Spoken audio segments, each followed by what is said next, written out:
Hey, hey, hey. Happy Friday night. We are live. Let's see. Going live. Let's see. Let me get this going. Do.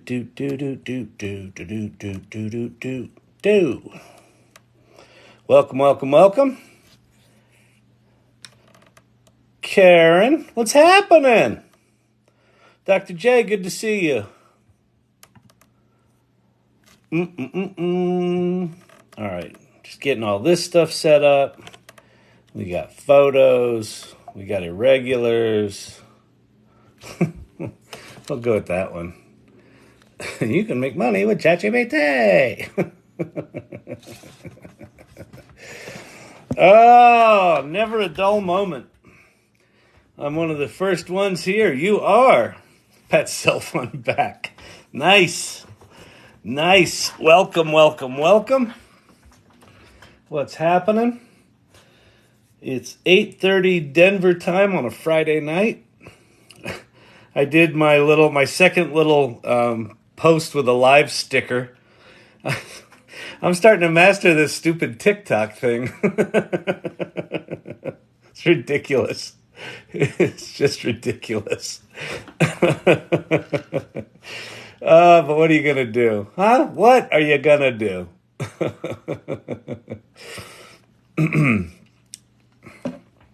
Got my coffee. Got my coffee. How is everybody? Happy Friday night. So we'll get started here in a second.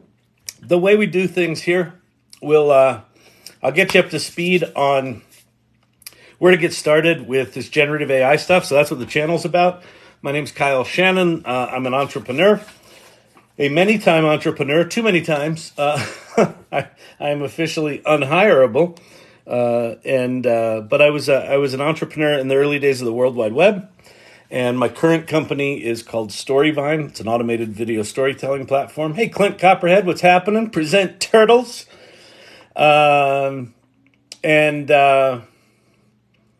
Yeah, the early days of the web and the early days of this generative AI stuff are very, very similar. There's a lot of spooky coincidences. I don't know if they're spooky, but it's very, very clear to me that we are at the very beginning of what is a parallel kind of trajectory. Although I would argue that as profound as the impact of the World Wide Web was on the world, I think it's like a quaint little Ziploc baggie compared to what this generative AI stuff is going to do. And the generative AI stuff is moving. Oh my God, it's moving so mind-numbingly fast. So my mind, she is numb. And llamas, if you got them, llamas. All right, so here's how we do this. Let me jump in here and get started. And let me start with this slide right here. All right. I got lots of fingerprints. I did all these fingerprints for you for tonight. Those are all custom. I start every night with a completely clean screen.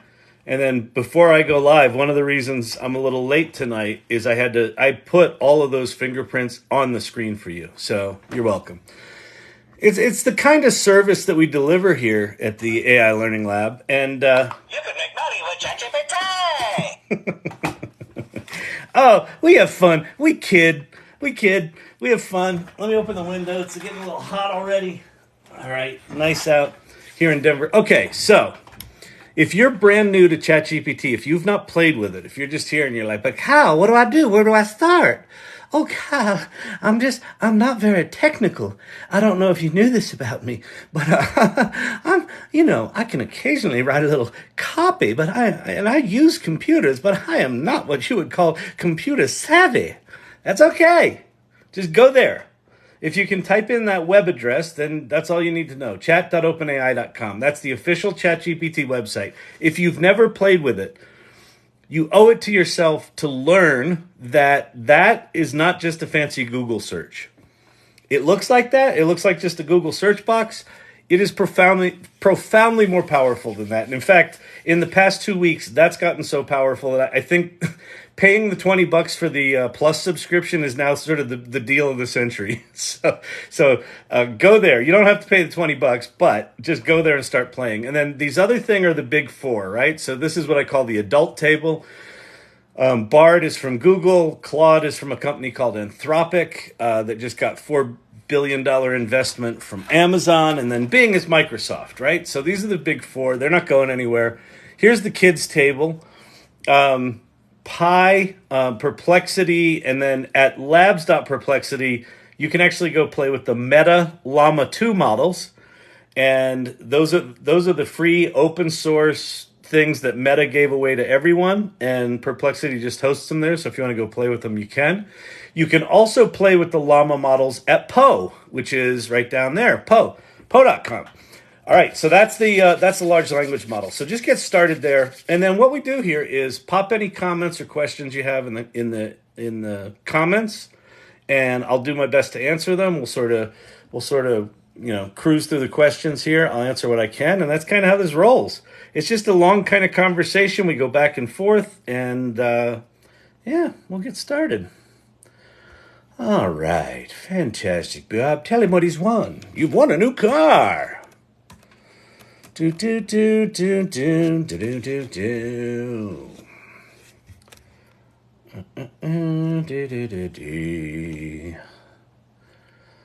All right, fantastic. Let's get started. I just got the notice from TikTok. Oh, that I went live? Which notice did you get, Lunashtick? Or that my account's about to be banned? Because somewhere between them announcing that my live is live and them shutting me down for 7 days, somewhere in there's reality.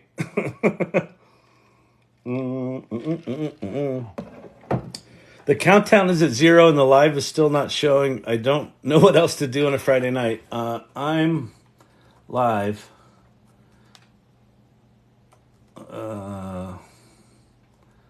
If someone, wait, who was that? Oh, that was Dragonfly. Let me go invite some people. Hang on. Hold, please. How do I invite people? Here? Invite? No. Here. We'll throw a retro punk in there. I think he's still in Japan. We'll throw Silver Fox. Hold, please. I'm just letting some folks know that because TikTok's being weird. Hello, Shaba. Good day. Good day to you. Good day. Good to see you. Fantastic. Bob, tell her what she's won. You won a new car. Fantastic. Sir, might I inquire about you? Yes, you. What's are your qualifications? My qualifications? Yes, what are your qualifications? I have no qualifications. Rather. Yeah, carry on. Yes, I was hoping that if we were to trust you, we would understand what you've done before. Done? That's right. See the nose. These are my qualifications.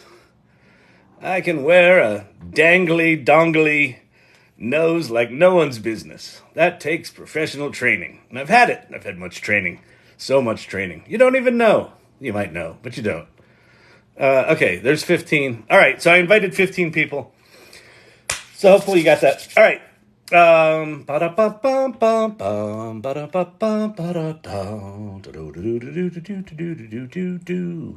Are there any good free music generation AI? So let me go look at so I just gave a workshop for Rhonda Phillips' voice acting community, and we did a whole music section. What did I show there? Oh, I showed Refusion and I showed Sound Raw. So I think they're both free. You said good. So I'm going to show you two different music AIs that are okay. I mean, The music is not anywhere near the so music right now is where images were 18 months ago, where they kind of work and they're kind of okay, but like they've got such compression artifacts and things like that. They just sound like crap.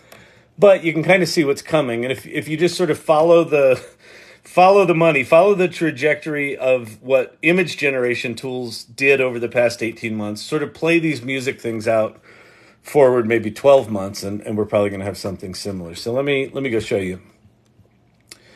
So one of the tools is sound. I don't think it's .ai, is it? soundraw.io. So it's a very confusing name because they did it in all caps. So I thought it was sound draw, and it's not. It's soundraw.io. Someone in their branding department needs to make this camel case so the S and the R are capitalized and the other things are little. But SoundRaw, so what this is it's not really AI music generation, except it kind of is. Well, that's super clear, Kyle. Thanks for that. So if I say try it for free, what I can do here is I can select the length of the song, whether I want it slow, normal, or fast. So let's say I've got a 1 minute TikTok video and I want some custom music for it. And I like fast music, and I'll do fast and normal, so I can set my tempo. And then you can basically pick a starting point. So genre, mood, theme. So there's gaming, photography, cinematic, I don't know, comedy. Let's see. Let's go. Let's go hopeful. That's not something I would normally choose. So if I click hopeful, so what this is, SoundRaw is kind of like GarageBand. So it's a loop composer. So there's all these loops, and then you pick, your attributes, and it just instantly makes you like 20 songs, and then you can play them.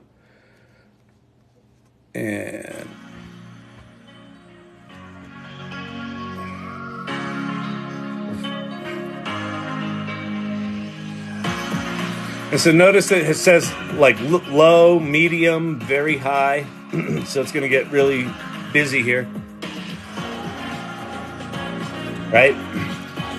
And then you can modify those. So you can say, hey, I want it to go very high right off the bat, or high right off the bat, right? So, and then you can just play lots of different ones.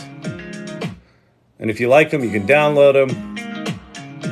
And what's cool here is I can now go and I can turn on or off certain things. So it's got Afro beats. Let's see. I want R&B.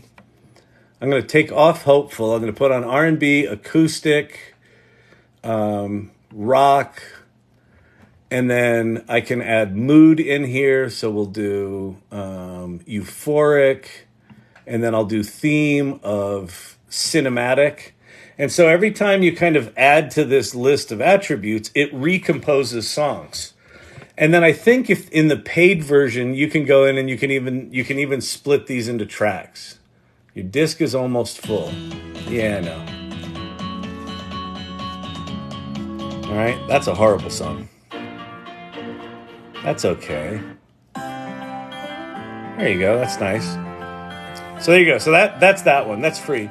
Then there's another one called Refusion, RFFUSION. No, it's not .ai. It's Refusion. I think it's refusion.com. Why do I remember this stuff? Because I'm an idiot. So this one is true generative AI. So if I click on the create button, I guess I got to log in. Let me log in.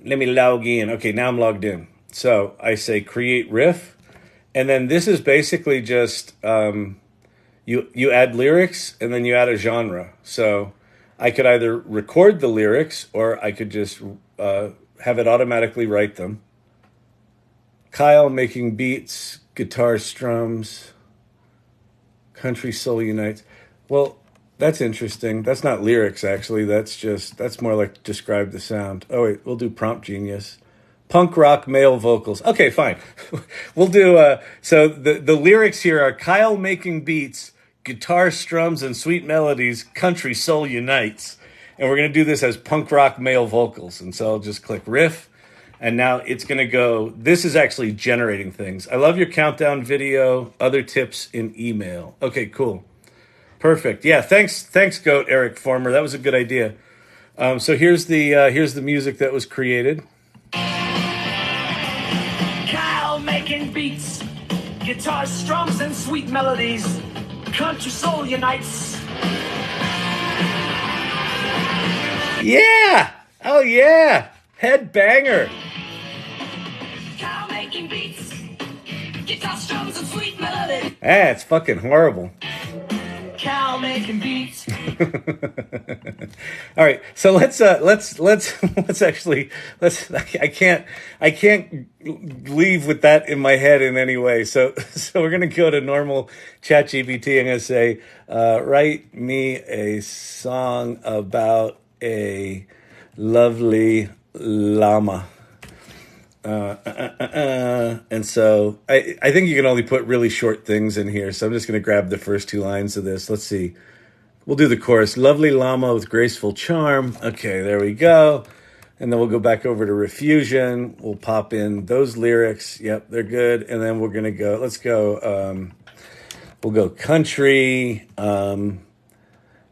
country rock, Americana, like Brandy, IE, right? Carlisle.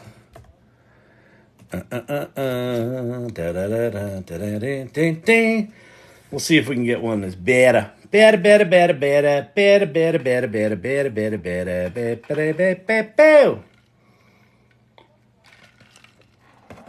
All right. Oh, look, it made us llama art. I didn't realize it actually generated art, too. That's cool. Lovely llama, with your graceful charm, wearing the world's tranquility like a warm woven arm. Lovely llama, with your graceful charm, wearing the world's tranquility like a warm woven arm. I'm so grateful for your constant, I didn't see what the rest of that said, but thank you. I appreciate the kind words. Lovely llama, with your graceful charm, wearing the world's tranquility like a warm it's somewhere between Bob Dylan and Brandy Carlisle. It's like if Bob Dylan and Brandy Carlisle had a kid, this is how it would sing. Oh man. All right, so that one's Refusion.com, RIFFUSION.com, and then the other one was Sound, SOUND, raw, RAW.io. Is that right? I think that's right.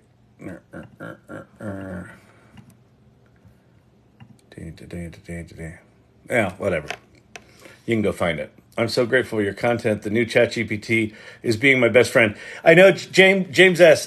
So while we're here, thank you, Sherry D. Sherry D for the llama. I love a good llama. Do you know why I like llamas? Do you understand why I like llamas? Do you? Because llamas is tasty. If you know what I mean. No. I asked Bing one night for a llama recipe, and it did not like it. It said, Sir, some people consider llamas pets, and we do not eat our pets, okay? We don't do that around here, all right? Sir. It was very testy with me. Okay, so I want to just show what's happening. If you have not played with ChatGPT in the past 2 weeks, or even if you have, it's like what they've added to it. So there's a thing happening where in the next 3 weeks, or actually probably closer to 2 weeks now, 2.5 weeks. On November 6th, OpenAI is having their developer conference. So, developer conferences, like when Apple has theirs and Google has theirs, you get all the new stuff, right? So I assume that we're going to get some new and exciting stuff from OpenAI. And so they've rolled a bunch of new features into ChatGPT, I think in anticipation of that. My suspicion is that these are the technologies they've been working on like for the past, I don't know, 6 months or so, or 8 months. And they're kind of ready to roll them out so that they can, kick off the developer conference and say, hey, here's all the new stuff that's coming now that you've got all those toys. So that's my guess. But if you haven't seen it, so in ChatGPT right now, if you go to GPT-4, if you've got all of your beta features turned on and you've paid your $20 and OpenAI has given you access to these, they still haven't fully rolled this out. So if you don't have some of these, they'll be coming. Is it copyright free? That music stuff, I think both of them say that you're free to use those, yes. I don't know if Refusion can make songs longer than 30 seconds. I think it's limited right now, but there might be a paid version of that where you can do longer songs. Sound Raw, I think you can download, I think you can make as many as you want, and then you can download a limited amount for free, and then if you need lots of songs, you can go do that. The thing about Sound Raw is that even though they're just kind of, sort of medium quality loop-based music, it does it so fast. Like if you just need background music for videos and it just needs to be there to sort of set a mood and it just needs to get out of the way, you don't need more than that, right? So you can just knock out, that kind of lower level kind of sound bed. Okay. So you've got default mode, which default mode now has GPT-V, which is GPT Vision, which I'll show you, which is mind-blowing. You've got Browse with Bing, which is ChatGPT is now connected to the internet again. You've got Advanced Data Analysis, which is exactly what it sounds like. This is a full-on data analyst in a box. It's staggeringly powerful. Like it is mind-numbingly insane what this does. It's just insanity. Now, is it perfect? No. Is it jankier than shit? Yeah, all these tools are. Plugins are mostly useless. Plugins right now are kind of like when the iPhone first came out and the app they didn't have an app store and they were like it's got these apps, and then the apps weren't really apps, they were just shitty websites that had like icons that you clicked on. I've never heard you talk about this. My thoughts on Adobe Creative Cloud's any thoughts on Creative Cloud's update, generative text, etc. I could talk about that. I didn't dig super deep into the Adobe Max stuff. I've demoed on here before the text to Adobe Illustrator images, and I can show that. I don't know what generative text you're talking about there, but I can go take a look at some of the new features. The problem with the Adobe features is they're kind of buried within the programs, the Adobe programs, and some of them are, how you get to the AI features is not super intuitive right now.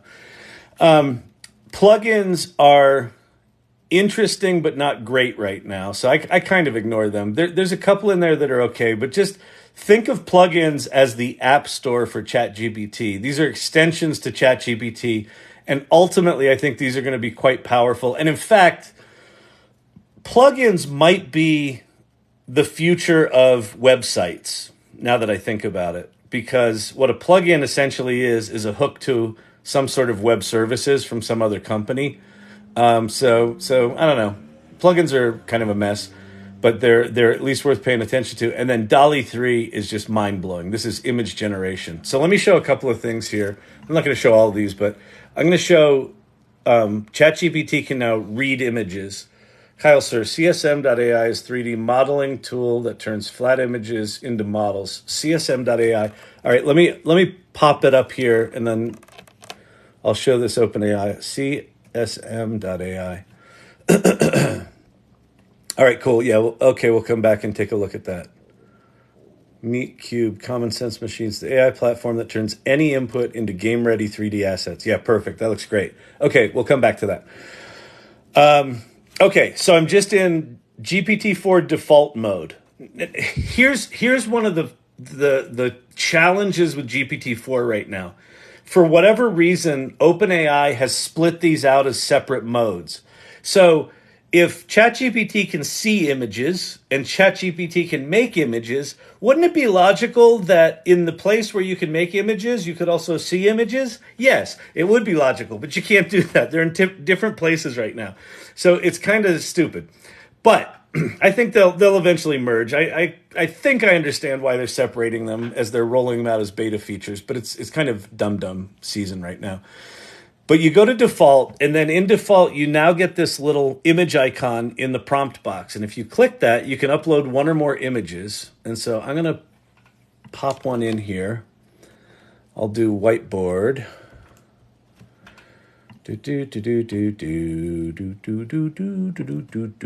do that one. I think I want to do, well, I mean, these are both interesting. So this is some Post-it notes on my whiteboard from my office.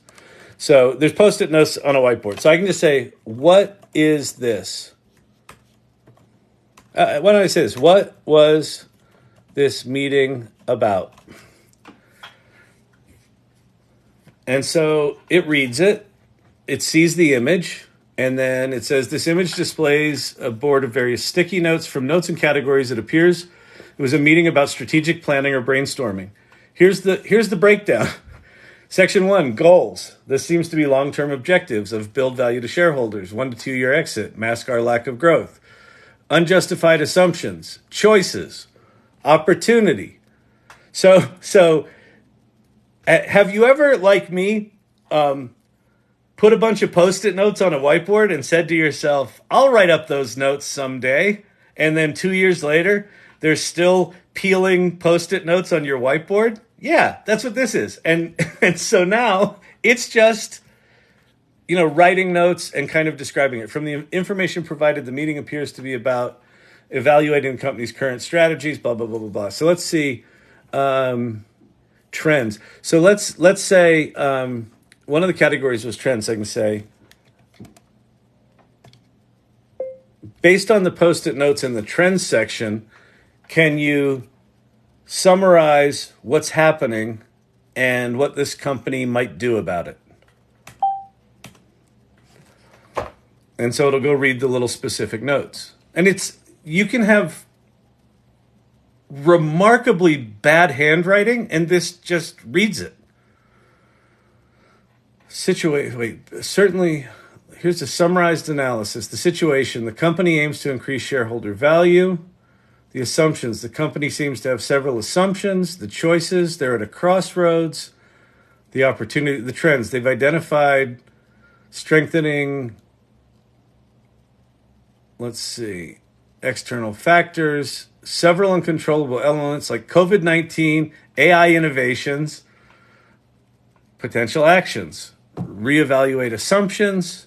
So that's that. So let me show you one other thing that I'm going to go grab it. Wait, I'll do a brand new chat here. So we're going to do a new chat. We're going to upload an image. I'm going to do another whiteboard. This is one I got off the internet, but this one is the kind of stuff that just, are we living in this future right now? Like, it's not like AI is coming. It's like AI is fucking here. Okay. So here's a picture of a whiteboard, and I'm going to put, tell me what this software does and create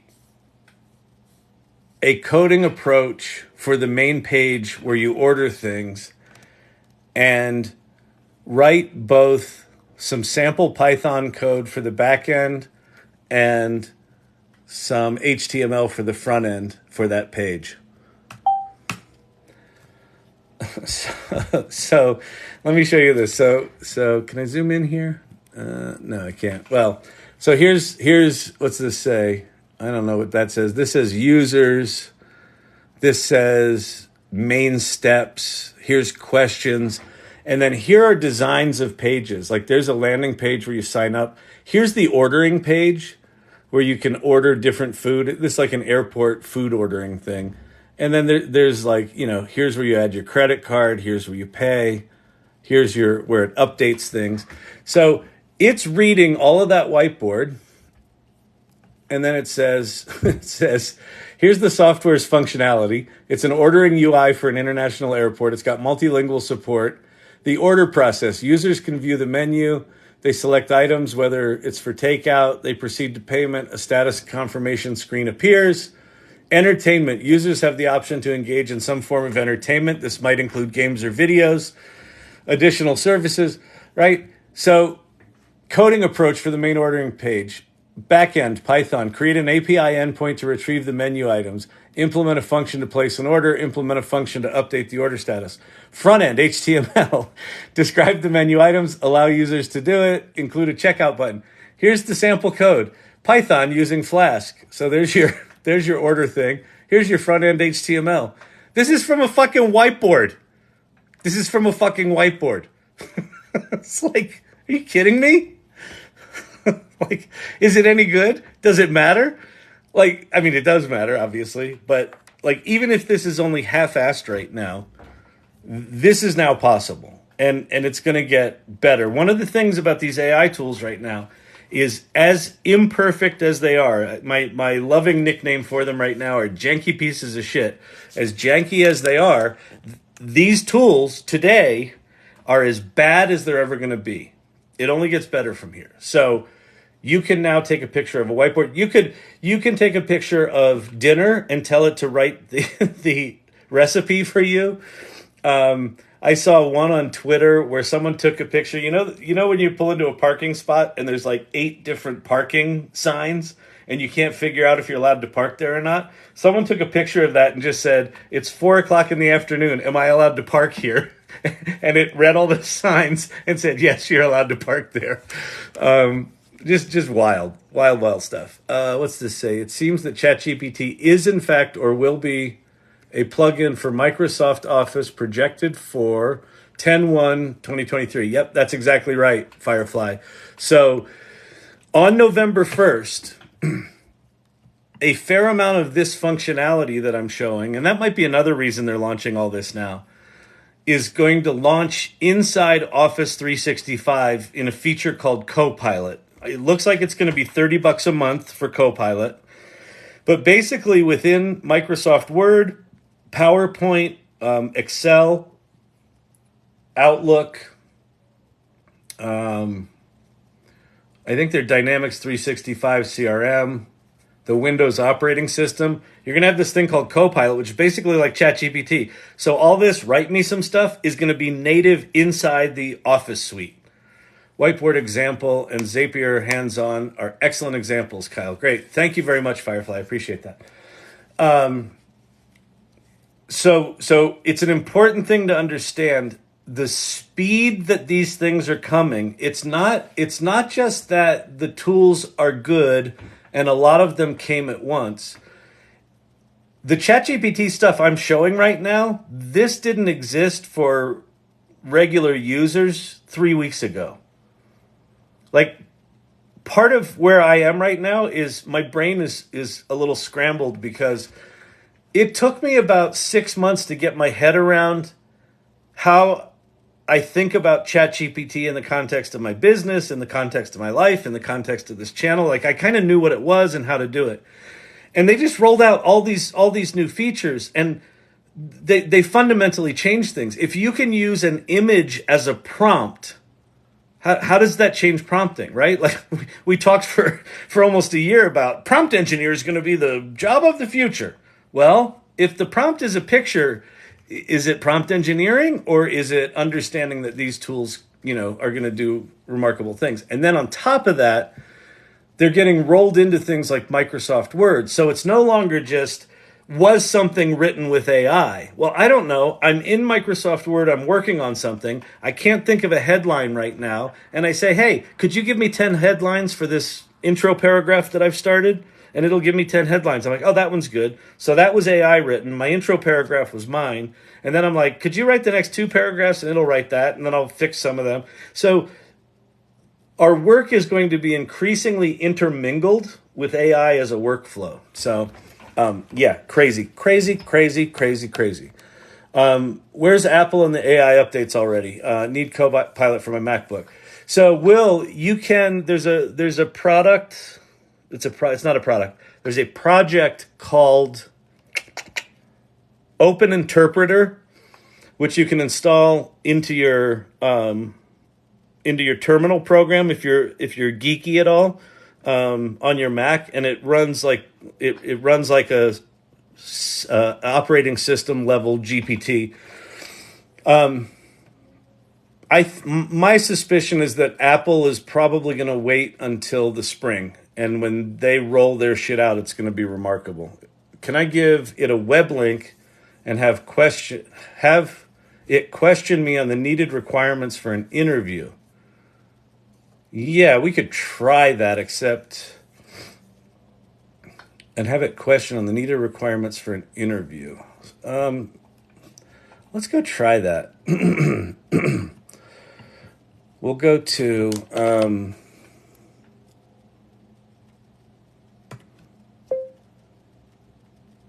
job description. Let's see if we can find a job descriptions.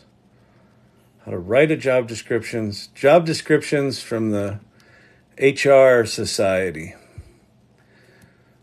Oh,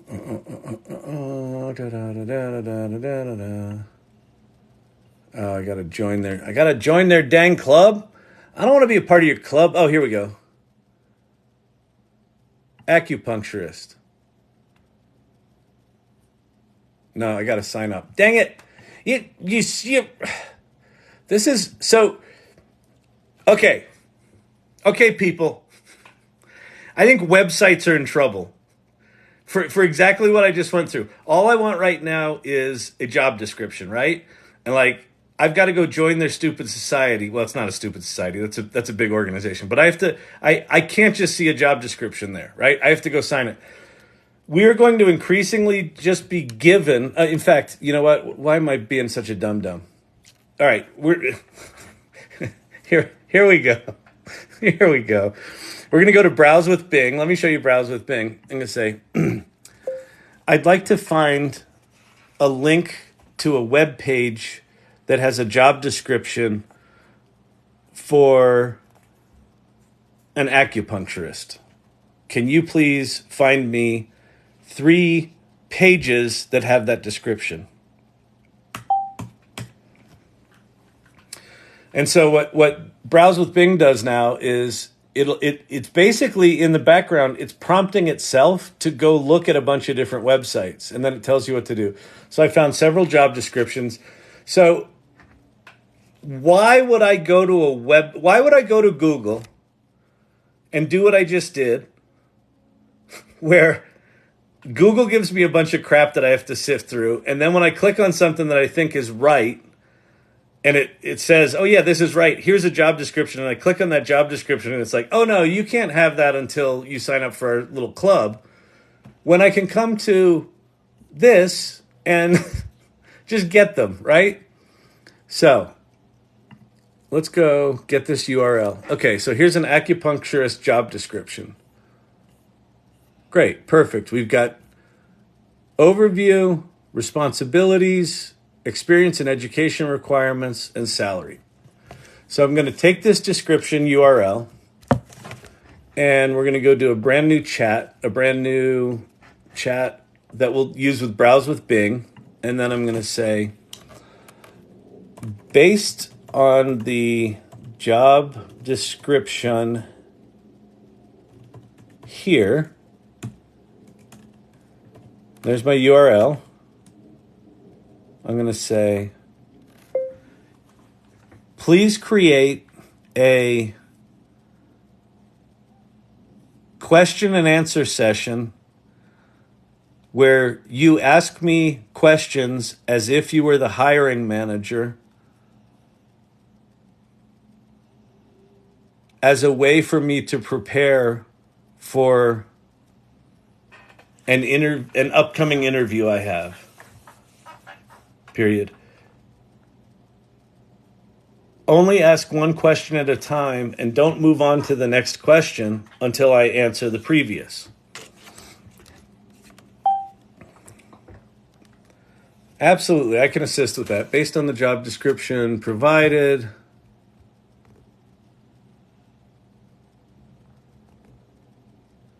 Oh, it that's really weird. It didn't seem like it went off and read that.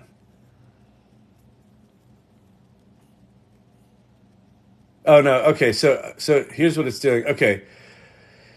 So this is one of the weird things I've found about ChatGPT.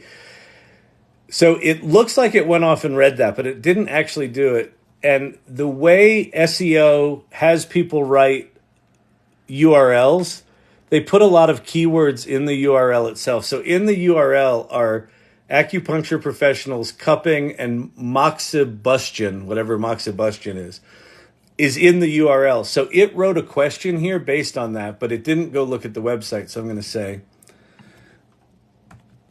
please go to the hyperlink and read the content of that web page before creating a question for me.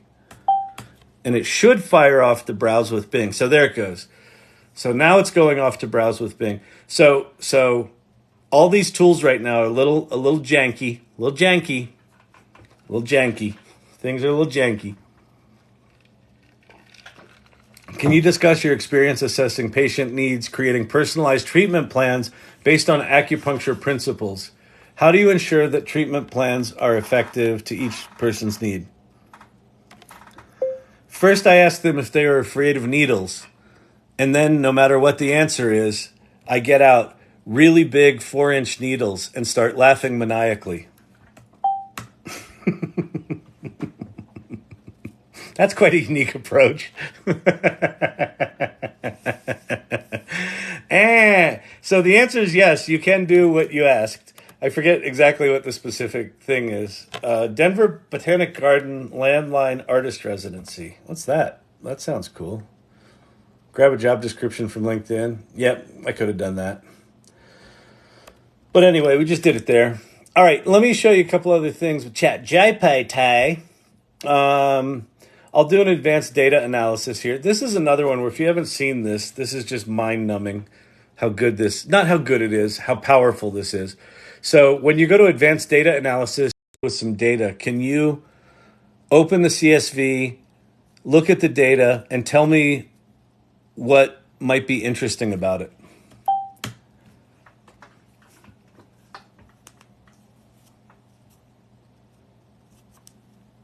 The zip file contains Unemployment America per U.S. state. It appears to be a CSV file containing data related to unemployment statistics. The CSV file contains 29,892 entries. It's got the FIPS code, the state, the year, the month, the total civilian non-institutional population in state or area, civilian labor force, percentage of state population, total employment. So this is a big employment thing. To determine what might be interesting in this data set, we could consider a few analyses such as trends over time, seasonal patterns, state comparisons, and correlations with external events. But we don't have external event data, so let's look at seasonal patterns. Let's go with seasonal patterns. Didn't listen to that, or did it? Yeah, it did. Now, one of the things that's going on here, that if you haven't seen it, what it's doing, the way this works is it's creating what's called a container. So within this chat session, think of it like a little mini kind of, like a Raspberry Pi kind of computer running virtually inside this chat session. And so it's got its own little mini file system, and it's got its own little, it can write and run Python code. It's got access to Python libraries. So the way it's doing all this is when I ask it to do something, it says finished working. If I open this up, here's all the Python code that it wrote to go look at that CSV file. It imported the pandas library. It wrote this code. It then looked at the content inside the CSV, and then it used ChatGPT to take that and write us our little report. And so I said, let's go seasonal patterns. And then what's it do here? It converts, I don't know, it goes and looks at data. And so it says the average unemployment rate calculated as a percentage of the labor force that's unemployed. From this data, we observe a slight increase in unemployment rate in the months of April and May. December, which records the lowest rate. And so I'm going to say, this. We'll see if it can do this.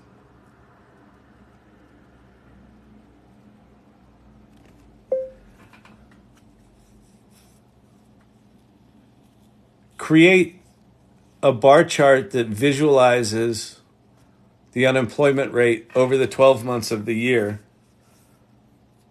and put a graphic symbol for each of the 4 seasons, like a snowflake for winter,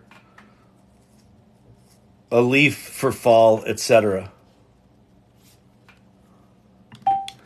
A leaf. I don't know if it can do that, but it may try. It'll probably try. A bold strategy. Can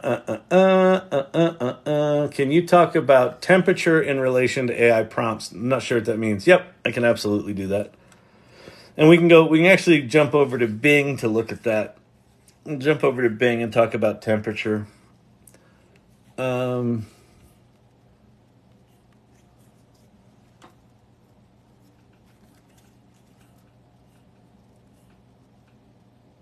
Oh, it grabbed Unicode. It grabbed Unicode things for the snowflake, the umbrella, but it didn't show them, so that's okay. It sort of failed on that, but it could do it if you messed around with it a bit. I'm going to say the scale of the bar chart is wrong and barely shows any movement between the months. So can you change the scale so that the change between the months is more apparent? Right? Because the chart that it made, like, even though there's changes, they're just barely noticeable. But if you change the scale, then it's going to be quite noticeable, right? look at people are making the 4-inch acupuncture needles. That's hilarious. and laughing maniacally. This is good, people. All right, look, see, now it's much more apparent, right? Because they started at 5.75, not 0. And they went from 5.75 to 6.15, and now we get, And here's how you manipulate data, fellow travelers. Ask it to display the Unicode. Yeah, that's good. Can you please display those Unicode symbols that you found? Certainly. Oh yeah, there they are. Winter, snowflake, spring, shamrock, summer, sun, fall, umbrella. Pretty cool. All right, so someone asked about temperature. So, more balanced, more precise. So that's temperature. So if your temperature is higher, it's more creative. If your temperature is lower, it's more precise. So if you're looking to do some sort of, analysis of a fact, you want something that's more precise. If you want to write a poem, you do something that's more creative. And so basically it's the way the large language models work is there's kind of these predictive engines that when you write your prompt, it creates a mathematical probability of the next most likely word. If you've got a low temperature, high precision, it basically says, what's the single most probable word that I can put next? And then it'll just do that very, very consistently. If you've got a higher temperature, it'll say, okay, here are the 5 or 6 most probable next words, and maybe I'm going to randomly, put in one of those 5 or 6. So it's a bit more creative. So that's what's going on technically, but that's basically it, is that higher temperature equals more creative, lower temperature equals more precise. Now, where you see this is if you go to the back end of ChatGPT, a thing called the OpenAI Playground or the ChatGPT Playground, which is at platform.openai.com/playground.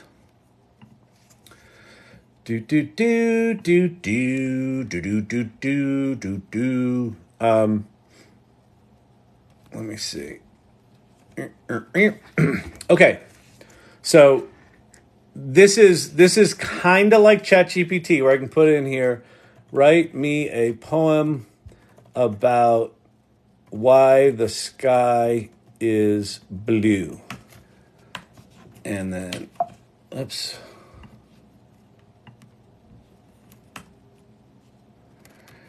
In the realm where, let's see, I guess it's got to write the whole poem. In the realm of nature's grand display, where heaven meets the earth's embrace, a question whispers in the wind's sway, why does the sky wear vibrant blue grace? So that's with a temperature of 1. So this temperature slider right here is something you can mess with. So if you're working on creating like an OpenAI application, and if you're doing some sort of automation for work, for example, and you want to automatically make a poem generator based on someone's input, this might be something that you'd mess with. So if I take the temperature all the way to 0, and now I say, write a poem about why the sky is blue, it should be fairly dry and descriptive, or like precise about why the sky is blue. In a realm where dreams take flight, come on, stop making them so long. I should have done a haiku, right? In the realm where dreams take flight, where heavens embrace the light, a tale unfolds, a question asks, why the sky blue wears its mask. Okay, so now I'm going to turn the temperature all the way up to 2, which is the most creative. And this should be a little more creative and, yeah, so now it kind of goes off the rails, right? The young child Jevoying, it's not even a word, curiosity stagnates in his soul, resighs a nostalgia sparking. So high temperature, like it's put in Russian. That's a Russian. There's Russian characters in that. There's some Korean or Chinese. I think it's Chinese. So like this is not even like words. So let me drop this to like 1.5 and see what happens. Let me get rid of this. In endless expanse, ethereal flare. Come on, finish your little poem. Lies the magnificent sky beyond compare.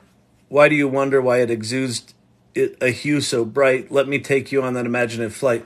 So it's basically just how precisely it's sticking to its predictive engine, to its probability engine, is what temperature is.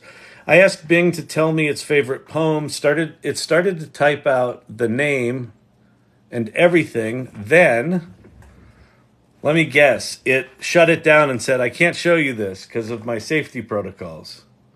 It totally backspaced everything. Wish I had a screenshot of it. Yeah. So one of the things going on with Bing right now is that the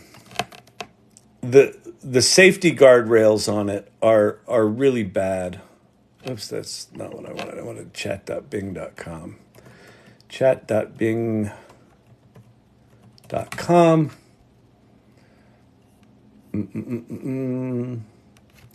So if I say,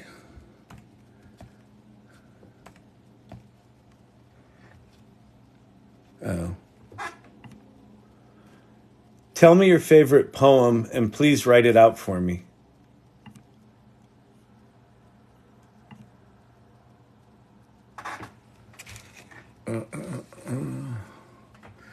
One of my favorite poems is Do not go gentle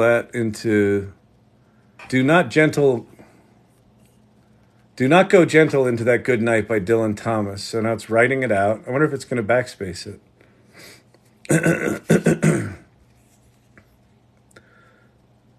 Yep. My mistake. I can't give that response right now. Let's try a different topic. So that's exactly what it sounds like happened to you. So there's these things called safety guardrails, which is basically Microsoft doesn't want to get sued. And so I think what they've got is they've got like the programmers sitting in this room, and then on the other side of a glass mirror are Siri, go away. Siri. Siri. Go away. Okay. Every time I talk to Bing, Siri gets jealous and injects herself into the conversation. Yeah, I think that the Microsoft developers are in one room, and then sitting on the other side of a mirror are a bunch of lawyers. And every time the programmers go, "Oh, you know what would be cool?" The lawyers run out and slap them on the hands with a ruler. And they're like, "All right, we can't do that." Tell me about a person. No.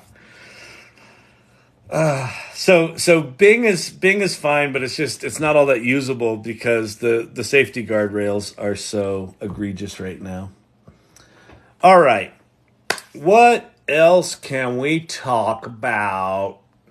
Herod. Hey Kyle, I've uploaded the highest quality animation I've ever made in the show and tell on Discord. Oh, cool. Let's show that here. Oh wait. Oh, that's so cool. Look what Ted made. I'll tell you where everyone is right now. So when I say they're on the Discord, they're on the AI Salon Discord. That is super cool, Ted. AI Learning Lab Records. It almost spelled it right.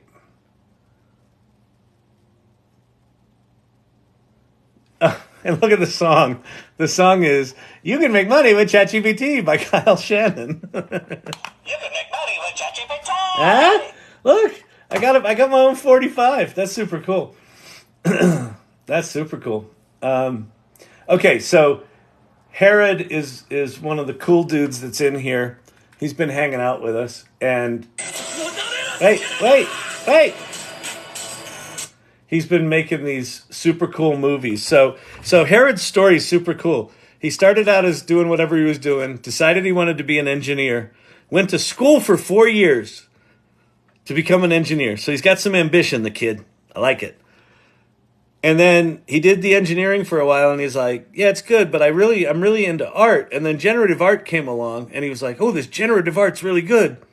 I want to switch careers from engineer, which he just went to 4 years of school for, or, a few years before that. And in 6 months, he changed careers, and he's now working as an AI artist. So anyway, this is I haven't seen this before, but this looks pretty cool. So this is the highest quality video he's ever made using generative AI.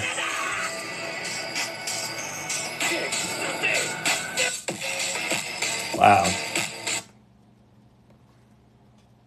Come on. Come on. What's going on? It's probably too high bandwidth for my little iPad.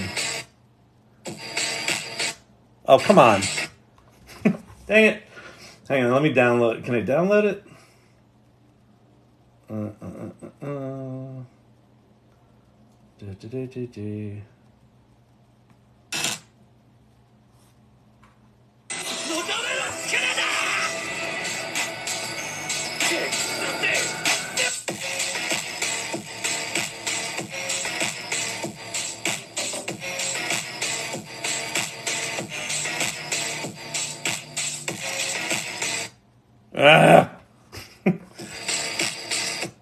All right, well, we're having bandwidth or iPad issues here, but anyway, so if you want to go check that out, so about a year ago, I created a community called the AI Salon, and if you go to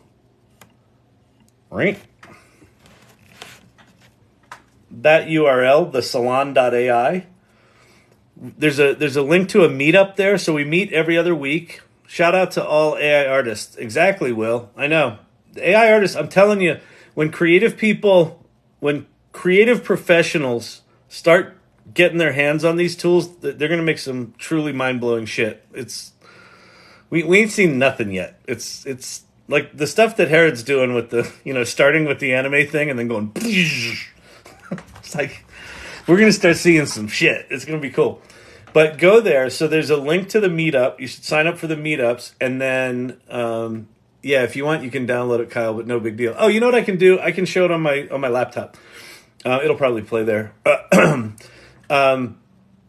But there's also a link to the Discord. So the Salon Discord, you can go there. There's the Show and Tell channel where Herod showed the thing. You can also play with Midjourney here, and all that sort of stuff. So let's see if it works better over here.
Well, that's cool.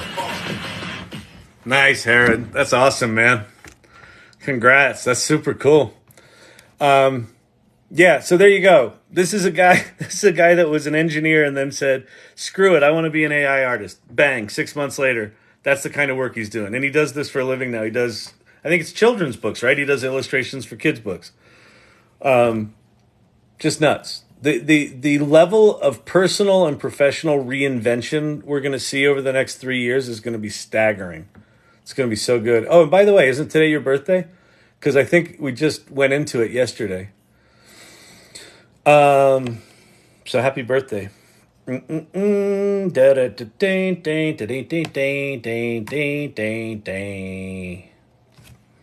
can make money with ChatGPT. I love that, Ted. That 45 is so good.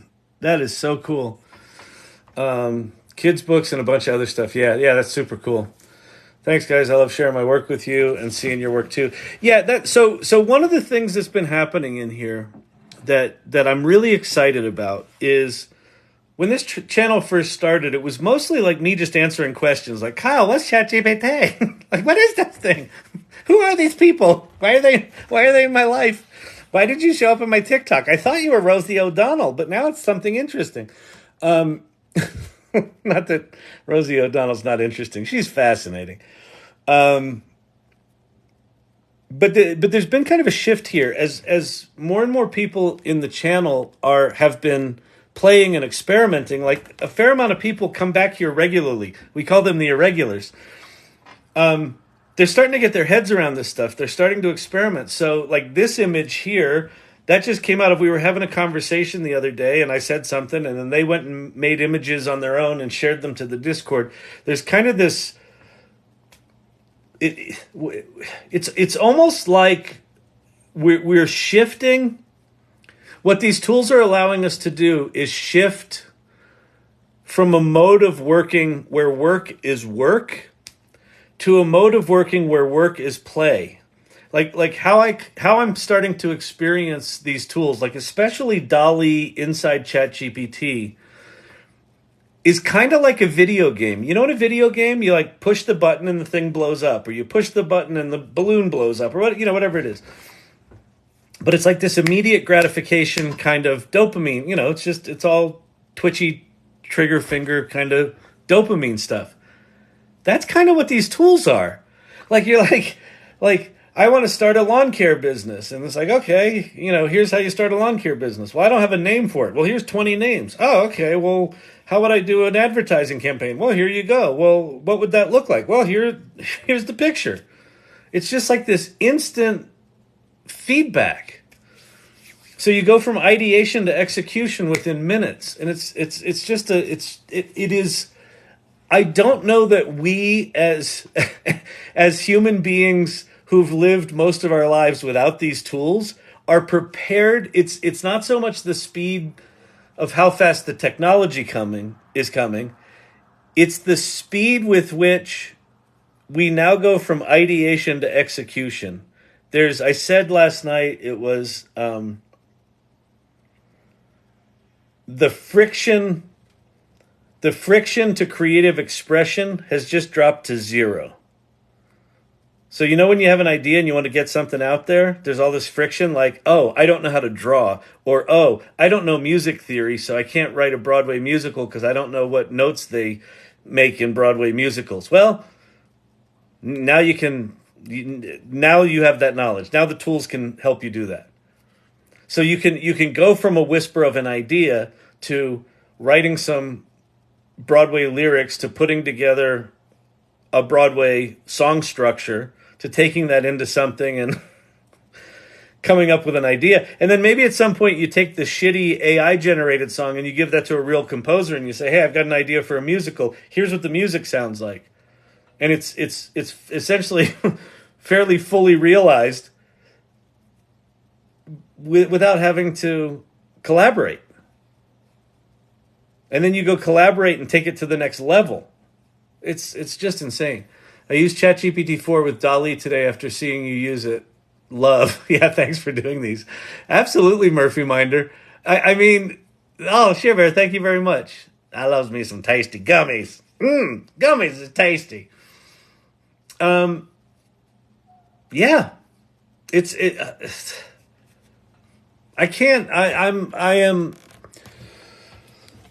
I'm not at a loss for words because I can always talk, but I'm having a tough time processing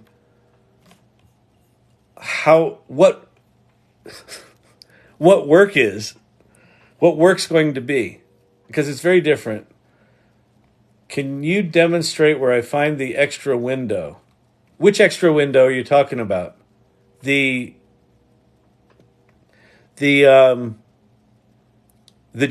playground window, Corey? The one with temperature? I don't know what you're talking about. I know you mentioned how a while ago, but I can't find the little extra window when going live. Oh, this little window? Yeah, so, sure. So when you go live, there's like all those little boxes, there's like settings and I don't know. One of the options is called dual, D-U-A-L, for dual camera. And what it does is it puts the other camera in that box. And you can either make that box a circle, like I could change that to a circle, I think. So I could go bang and see now it's a little circle. So, and then if I tap on that little circle, it puts my head in there. Yay! You did it! Yay! You can make money by ChatGPT.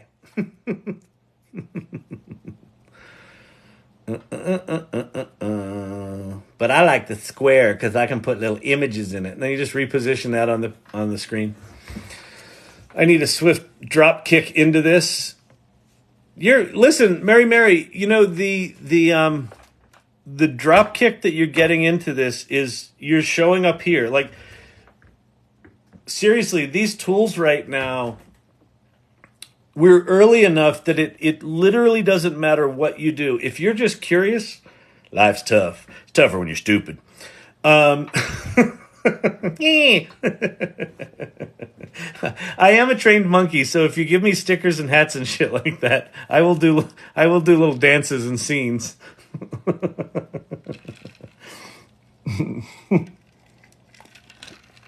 Sometimes people put up the ones that are all beautiful, like takes over the screen. I'm like, woo! They're good. Okay. What was the question? Wait, it's also a gift to see these things all of you create. Yeah, it totally is, Herod. I agree with that. Sherry D, thank you for that. That's the dangly lights one. I think that one's one of the more beautiful of those. Yeah, found the duel. Thanks, Oodles and more. You got it, Corey. Absolutely. Go make some pretty pottery and, yeah, put yourself there and your pottery down here. Yeah, you could totally do that. Yeah, that would be super cool. I really question people's algorithms if they haven't heard or used ChatGPT yet. I'll tell you what. I was on a call today.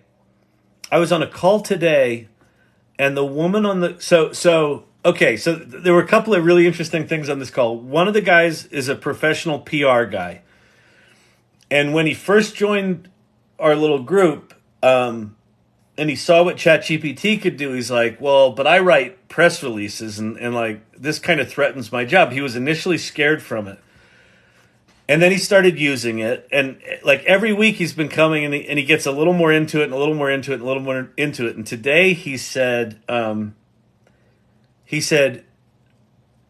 "I will never write a press release the way I used to write press releases." Like he is completely on the other side of it now, where he recognizes that ChatGPT can get him to 80% like that. He said, when I use ChatGPT, it writes a press release. He said, I rewrite most of it.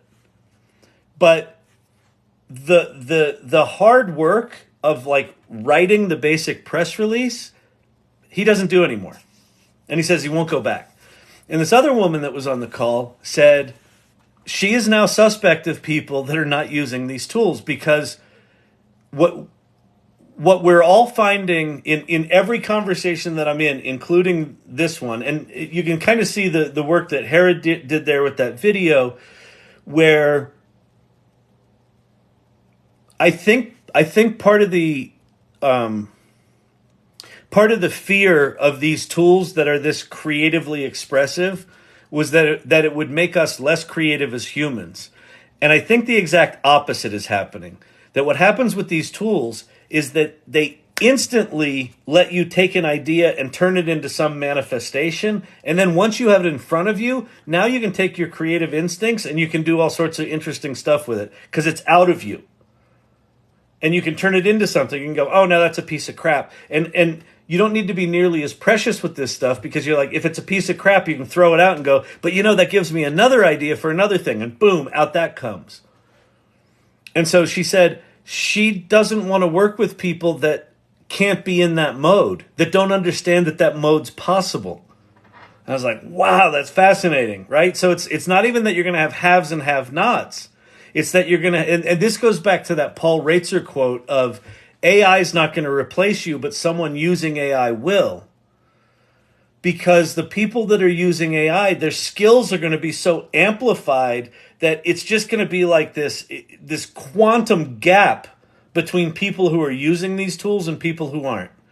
And I don't think it's going to be sustainable for people not to be up to speed on these. Like, I'm increasingly feeling that as these tools get more and more powerful, it's not just it can write a poem. Now it's like it can write a poem and make the cover of your book. And then pretty soon it's going to be and write your song and make your movie just from a conversation. Claude.ai helped me with a very specific scene that I needed in a historical novel I'm writing. Snap. Yes. And think about that. Like do you know how many screenplays that I've started and I've stopped because of the research required to get through a scene? You hit a certain scene and you're like, oh fuck, I don't know anything about this.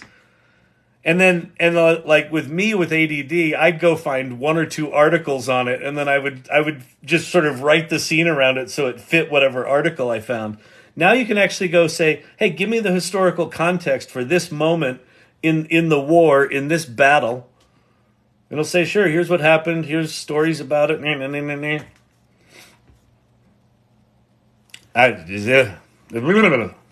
It's fucking crazy. It's crazy. AI Learning Lab, join now. It's not a pyramid scheme yet.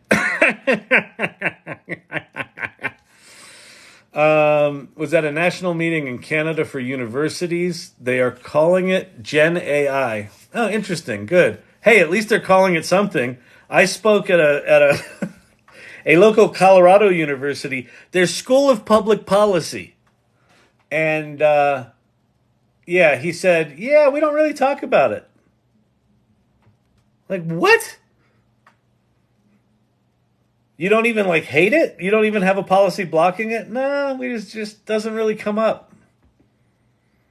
I'm like, okay, so your freshmen today are going to enter a world 4 years from now that looks nothing like this one. You're going with that? You're going with we're just going to ignore it? It's amazing. I was talking to someone today. It was that same group I was talking to. And she was talking about she did an educational workshop on generative AI to a bunch of museum directors. And their minds were obviously fucking blown. And like one of the museum directors went back that day and got their boss to allow them to spend like 20 hours a week learning AI, and like they're totally rolling it in. I think universities, libraries, and museums are the institutions that should be the most aggressively going after this. Because if you think about what a large language model is, they've taken all of the public internet that they could get and train this thing on, and they've trained it on that. And if you take the logical extension of, so Google's Gemini that's coming out, my suspicion is it was probably trained on all of YouTube. It was probably trained on all of Google, like all of Google data, probably like Google Maps. Like think of all the data that Google has. Their large language model is going to be trained on this massive amount of humanities output. Well, what are universities, libraries, and museums? They are repositories of humanities output. And so you have this new tool that is sort of in the primordial ooze down here that's absorbing all of the stuff that it's these guys' job to curate. And it's going into this machine. And if they don't know how to use it, they're going to be left behind. It's just wild. It's just wild. Wild West, man. It's the Wild West. I feel like I can start to express myself creatively. I love using it. Cam Catkin from Cleveland. Yes. Exactly. The friction to creative expression is zero. The friction to creative expression is zero. Have an idea? Express it. But I don't know music. Now you do. I'm not a good writer. Now you are. But I can't speak Japanese. Now you can. We're having an AI symposium on Wednesday at my university. Yes. Forever hooked. Good. And hopefully the theme of the symposium isn't how do we block that evil AI, right? Hopefully the theme of the symposium is holy shit, it's here. How do we completely reimagine education because we have to? And I know it'll probably be somewhere between those two, but how many of you are paying for GPT-4? I'm so tempted. Okay, hang on. Fussy Fusserton, 10 out of 10 on the name.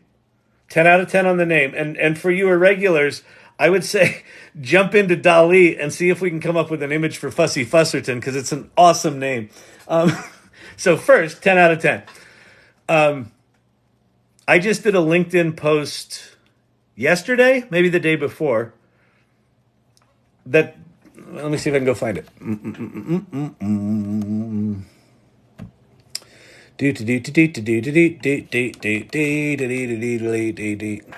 What'd you do Friday night? Oh, I watched some guy go look at his LinkedIn profile and show us one of his posts. Are you all right? Do you need help? Yeah, I think I do.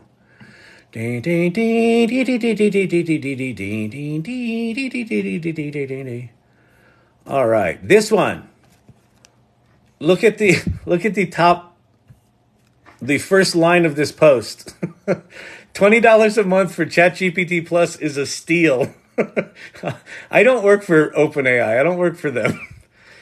And basically this is an article that just says the multimodal shit that they just rolled out. Like, look at all the features. You get this thing called custom instructions, which is you can fine tune ChatGPT to do what you want. I think you get that even if you don't pay for the $20. But you now get GPT Vision. You get Browse with Bing. It's connected to the internet. You get advanced data analysis. You get plugins. You get DALL-E 3. And then I didn't even mention in this article or in this post, the ChatGPT app now has vision and it has conversation mode. So here, let's this could be fun. Hang on. All right. So I'm on my little iPad here. I'm going to go to ChatGPT. I'm going to go to new chat. So there's a couple of things. In a new chat, you now have these little icons on the bottom here. So one of them is a camera icon. So let's see. Start with a photo. Continue. Okay, it wants access to my camera. So I'm just going to take a picture of crap on my shelf. I'm going to say confirm. Let's see. ChatGPT would like access to your photos. And now I'm going to say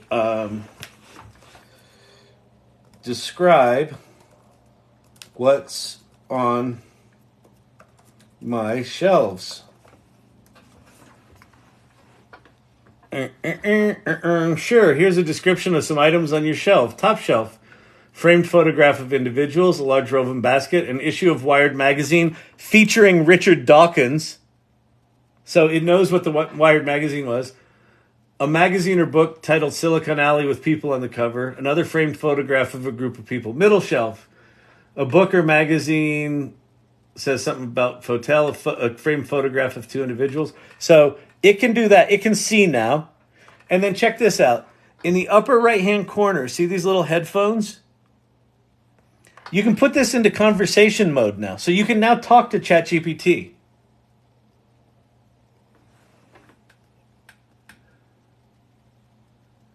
Can you describe what Wired Magazine's original mission was?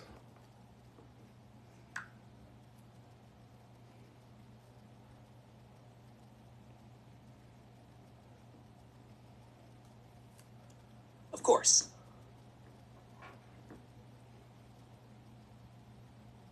When Wired magazine was first launched in 1993, its mission was to cover the emerging digital revolution and its impact on culture, the economy, and politics. So yeah, I think the $20 is worth it. It's what ChatGPT is turning into is the everything box or the everything application. So someone like a year ago, it might have been Ethan Mollick, or it might have just been some Twitter post that I saw. But I remember seeing this concept of the everything application, and they basically described it as you ask it for what you want, and it just does it. Well, what's it? All of it. I want to play a game with a bouncy ball, and you have to avoid cactuses with Led Zeppelin kind of music playing in the background. Here you go.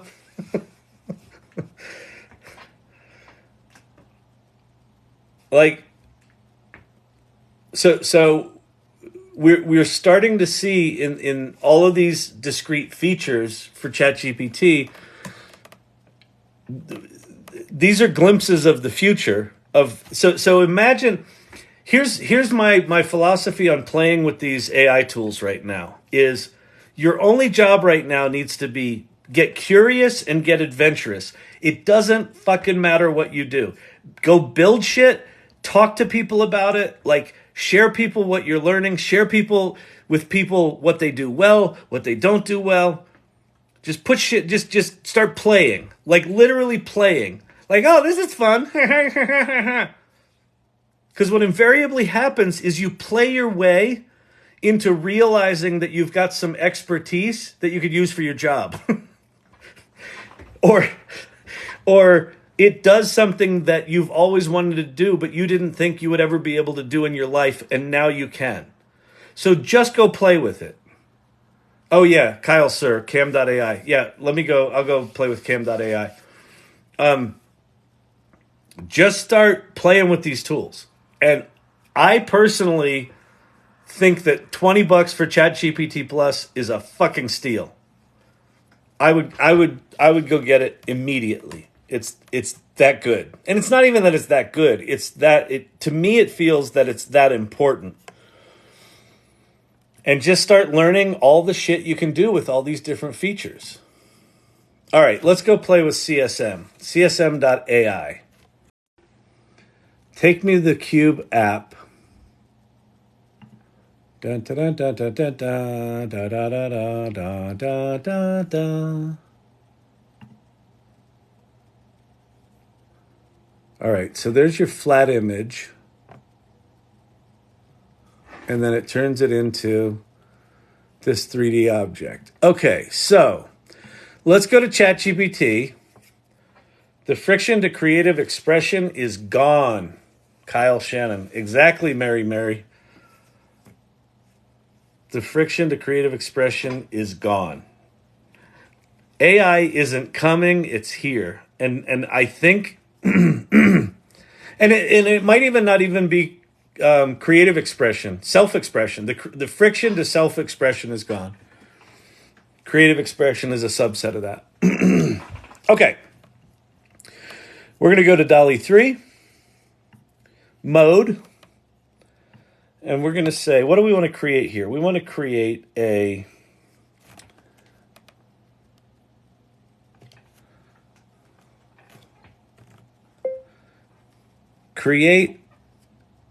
cartoon, create a cartoon rendering of a silly llama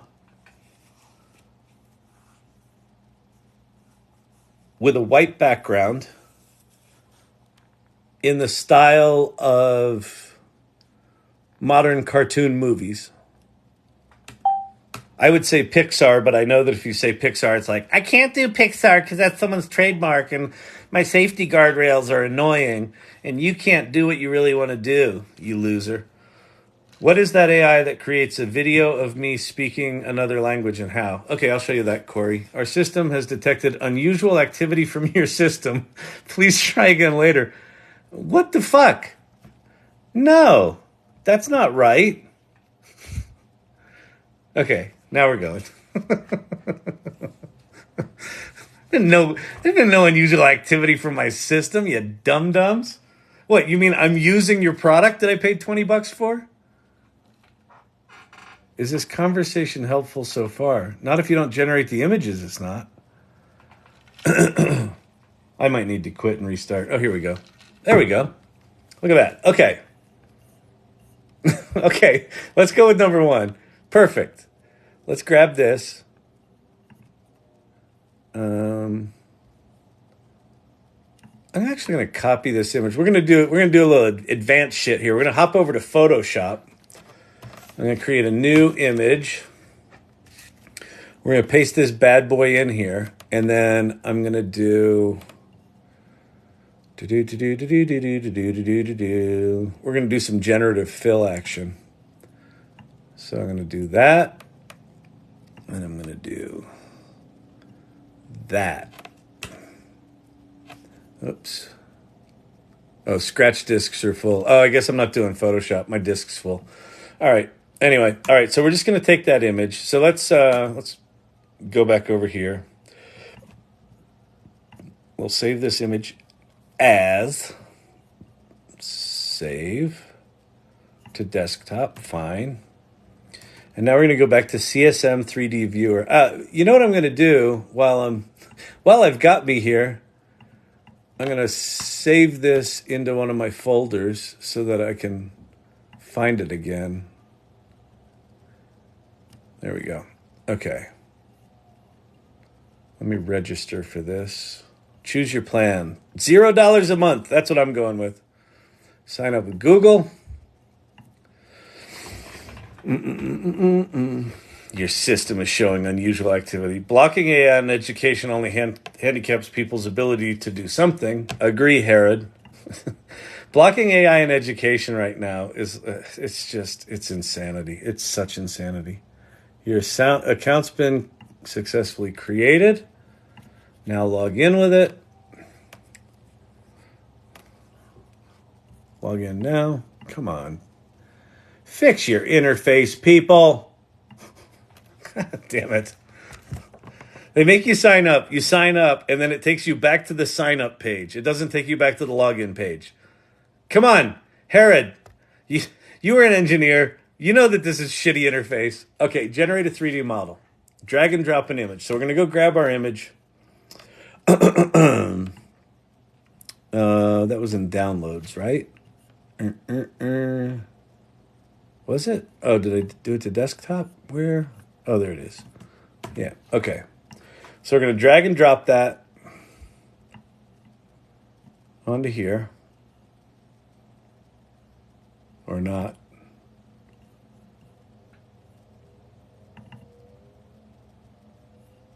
Oh, hang on. Do you know what the problem was? No, Kyle, tell us. This was saved in some weird ass format. So I'm going to copy this. I'm going to go here. I'm going to go new. I'm going to go export as. Oh, good Lord. JPEG is fine. We're going to call it Untitled because I like nothing better than having a desktop full of files named Untitled. It's my prerogative as someone with ADD. I'm allowed.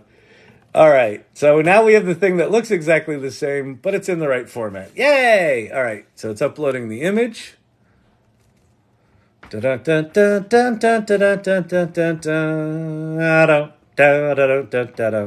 in a queue of 8,700 at HeyGen to get my vid translated into Mandarin.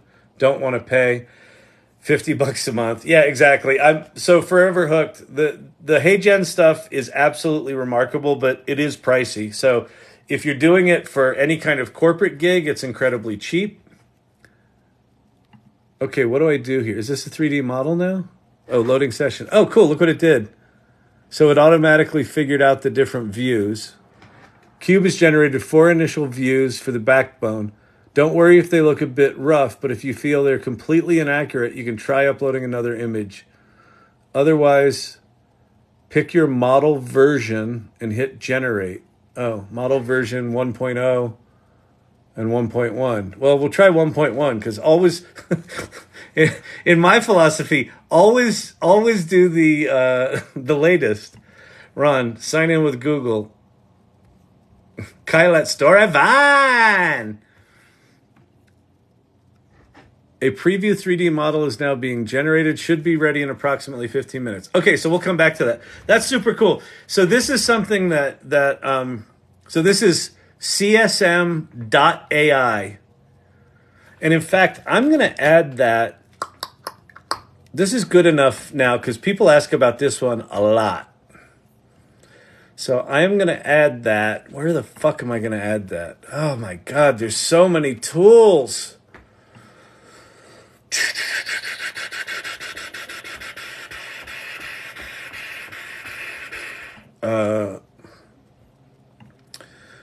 Oh, fuck it. Let me just do this and do copy, paste. No. Copy, paste, copy, paste. Oops, paste. CSM. That's a bad name, by the way. CSM.ai, CSM.ai. All right. So at least it's on the list. I'll figure out a way to talk about it. Yeah, that's a pretty big deal. A lot of people are asking about how do I take a 2D image and like if I want to 3D print it or if I want to do it into a thing. Disk full, is this 2010? Well, so listen, Earth Rocker, it totally is. Like I've got a terabyte or whatever it is in this MacBook Pro, but it's like I have a video company. It's an 11-and-a-half-year-old company. I download, all sorts of software. I've got massive photo libraries because I'm a photographer. I'm fucking 58. I'm a digital hoarder, right? So I just have crap everywhere. And what's happening is my disks are so full that it's offloading everything up to the cloud. So even files that I need to work on are constantly not available because they're up in the cloud. It's a fucking travesty. I need like the 27 terabyte. I need the petabyte thumb drive. I need the petabyte MacBook Pro.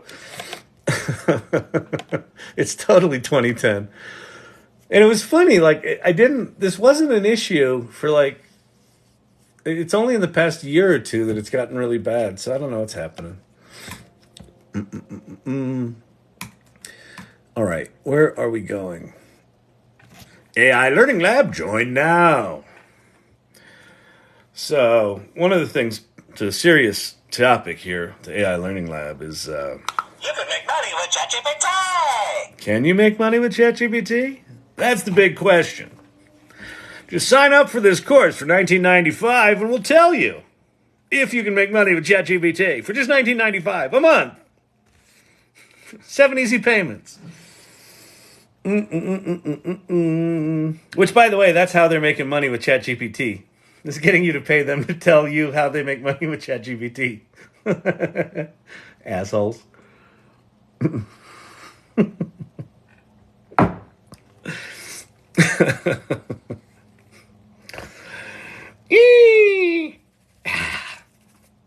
Okay.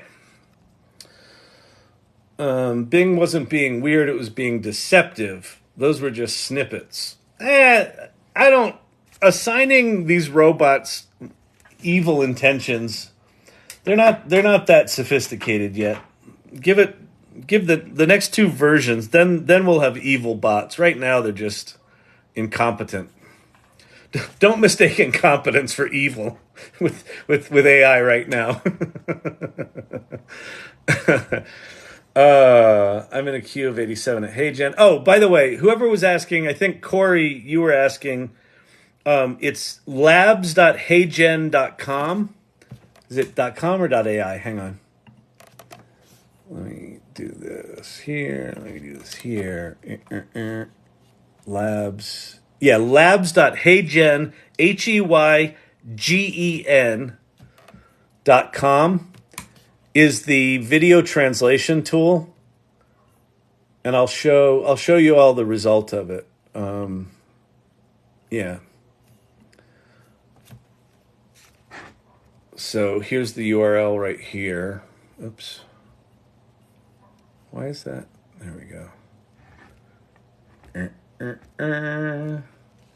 That one. Labs.heygen.com. You don't need the /video translate.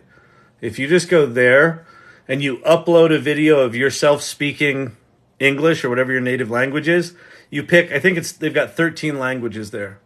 Kyle, Bing told me in intricate detail how Sydney was owned by Meta, a research lab for OpenAI. That's awesome.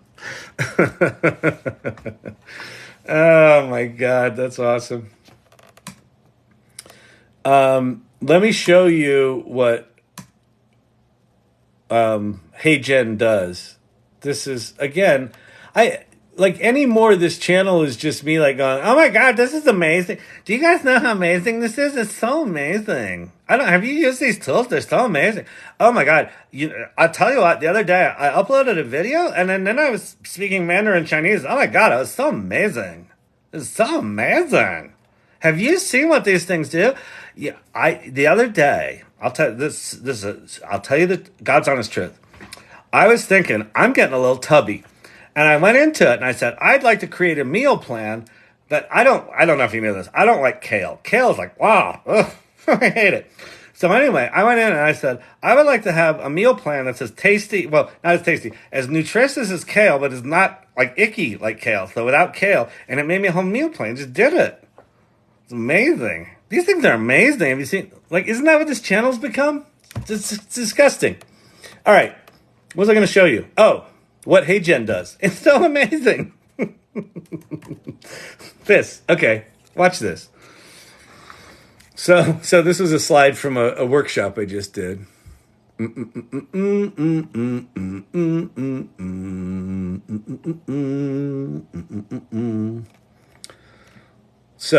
this is a lovely little image I made in DALL-E in ChatGPT. So to the left is Italy, to the right is China, and here's the lovely China-Italy river, which we've all been on in our little gondola slash trade boat. And then, so here's me speaking Italian. So we've heard from a number of clients that modular content is important to them, getting more efficient with how we create content and how we leverage content. Clienti dicono che il contenuto modulare è importante, rendendo più efficiente la creazione dei contenuti. Behind me, you see these little green boxes. That's how we think about stories at Storyvine. We break stories down into little atoms, right? Little modules. Dietro di me vedi queste piccole scatole verdi? Così pensiamo alle storie. A Storyvine scomponiamo le storie in atomi. Moduli piccoli. So that's Italian. Sherry D, been playing with HeyGen and it's been an experience. Good experience or bad experience? That's curious. Okay, so that was Italian. Now this is Chinese.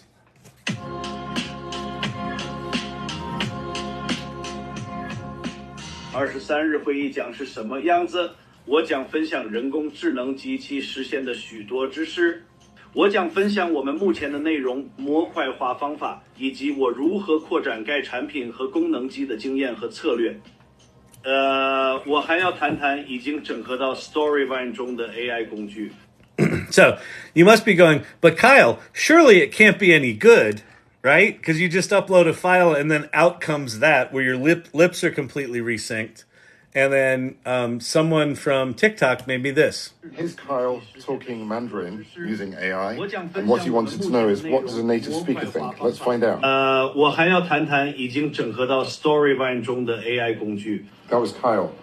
Yeah, What do you think of Kyle's his Chinese? Mandarin is really good. It's talking about AI, some story, something. Yeah. Okay, well, it was AI. Yeah, it was AI. It was AI. It was AI. Yeah, it wasn't him. Oh, it's AI. Yes. Oh. Interesting, isn't it? Yeah. See, Kyle, he didn't even realize. Right? That's HeyGen. Sherry D, so I don't know if you know this. HeyGen, so if you're trying to get it to narrate a short film and do different languages in a short film, if you don't need the lip resynced, if you're just doing the audio, HeyGen uses 11 Labs to do the translation. So let me show you something. If you go to 11 Labs,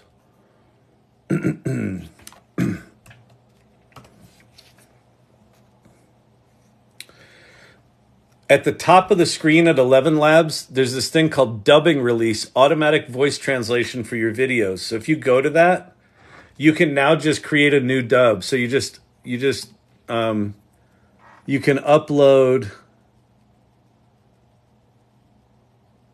an audio or video file up to 45 minutes or 100 megabytes, or you can put in a YouTube, a TikTok, Twitter, Vimeo, or other URL, and this will translate it. So you basically say, here's my source language, here's my target language. This is likely cheaper than HeyGen because HeyGen is using 11 Labs for their voice synthesis and translation. So there you have it. Hopefully that helps.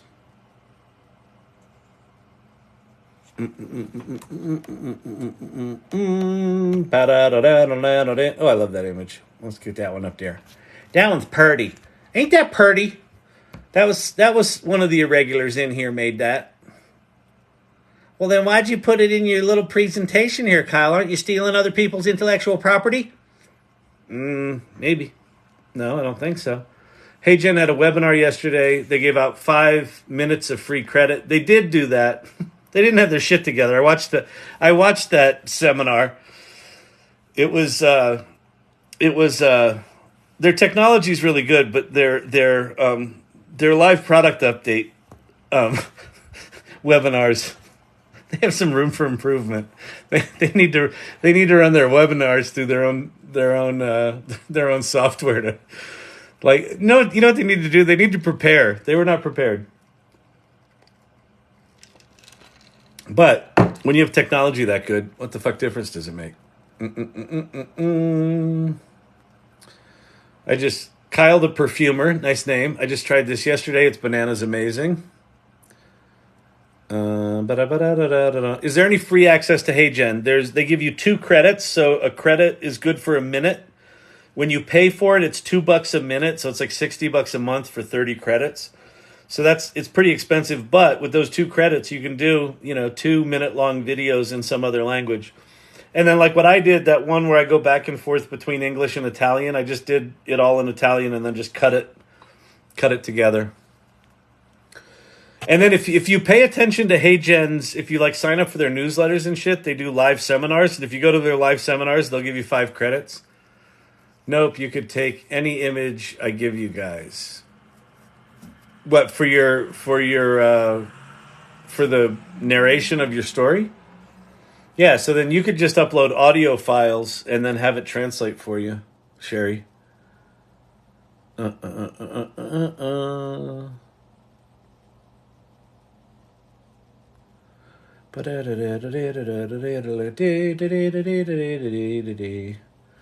been watching this like every night for 2 weeks and probably said it before. Thank you. Oh, thank you, Sherry D. I appreciate that.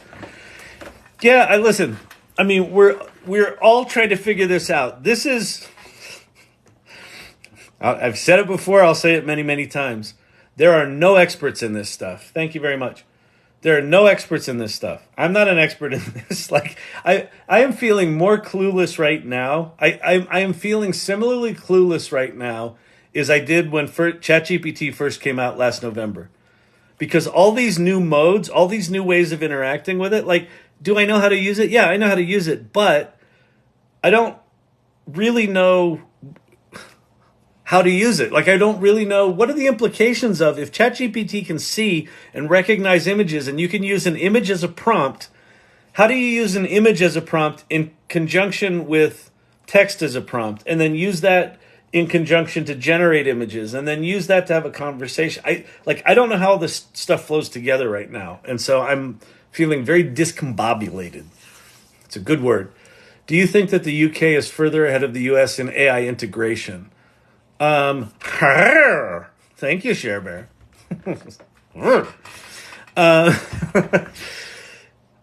I think that the UK, well, I don't know if the UK, I think the EU is farther ahead of the US in terms of regulation. I don't think anyone has got this shit figured out in terms of integration. I haven't seen, I find it baffling.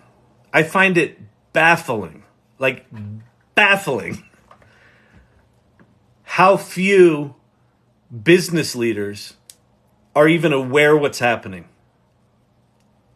Like, not only not educated, like just this side of willfully ignorant about what's happening with generative AI.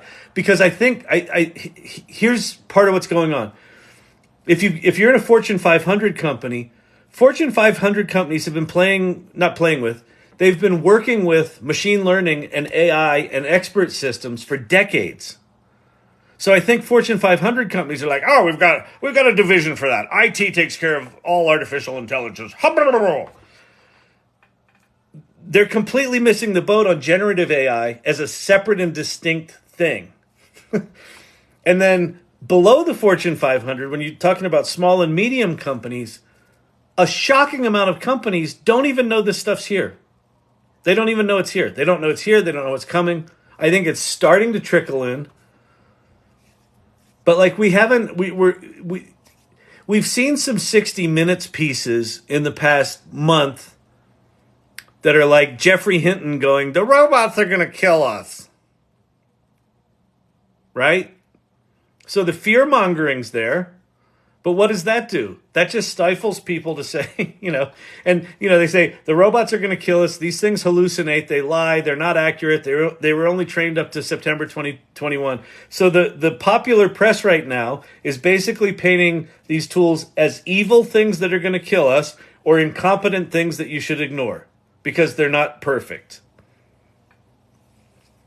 And then anyone on this channel who's been here more than once they have their red pill, blue pill moment, their Kevin McAllister, Home Alone moment where they're like, holy shit, you can't go back from that experience. That's the red pill moment where you can't go back from it. You can't unlearn what these things make possible.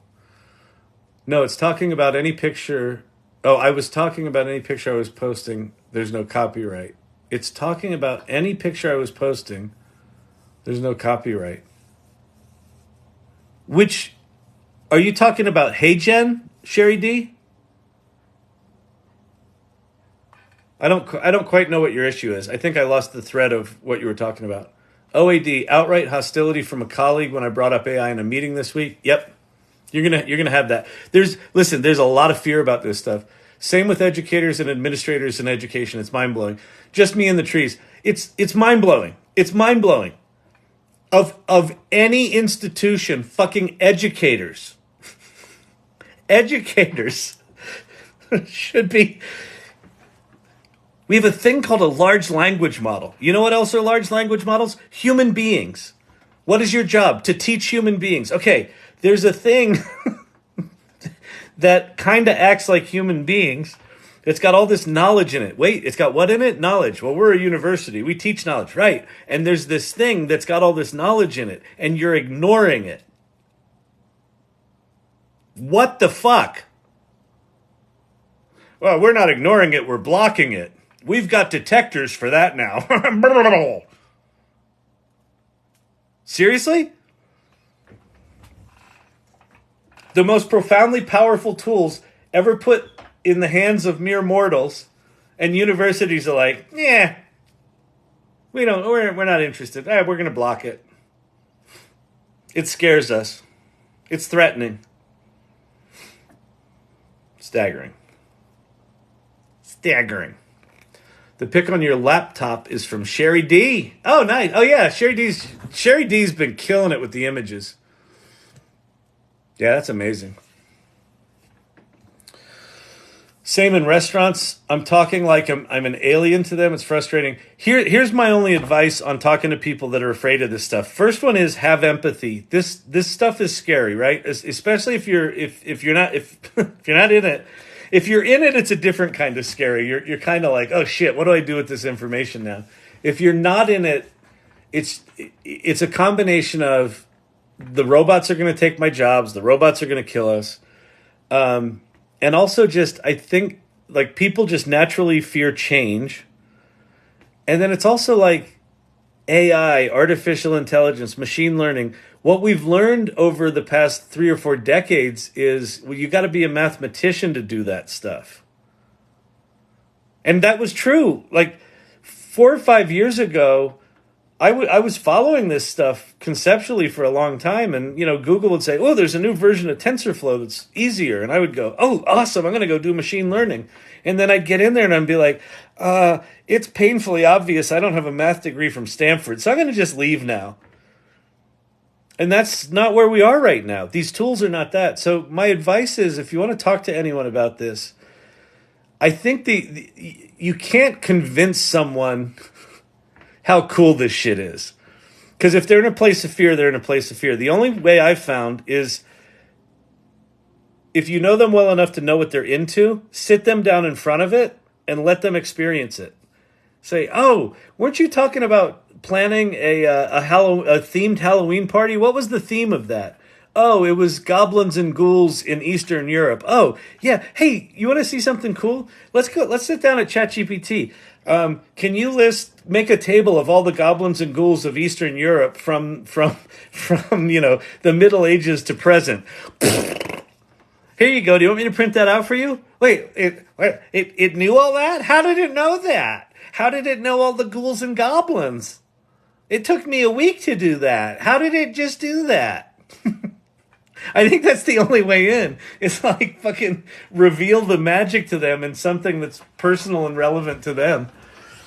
And then at that point they'll go, well, what else can it do? And then they're good. This is James Cameron's fault.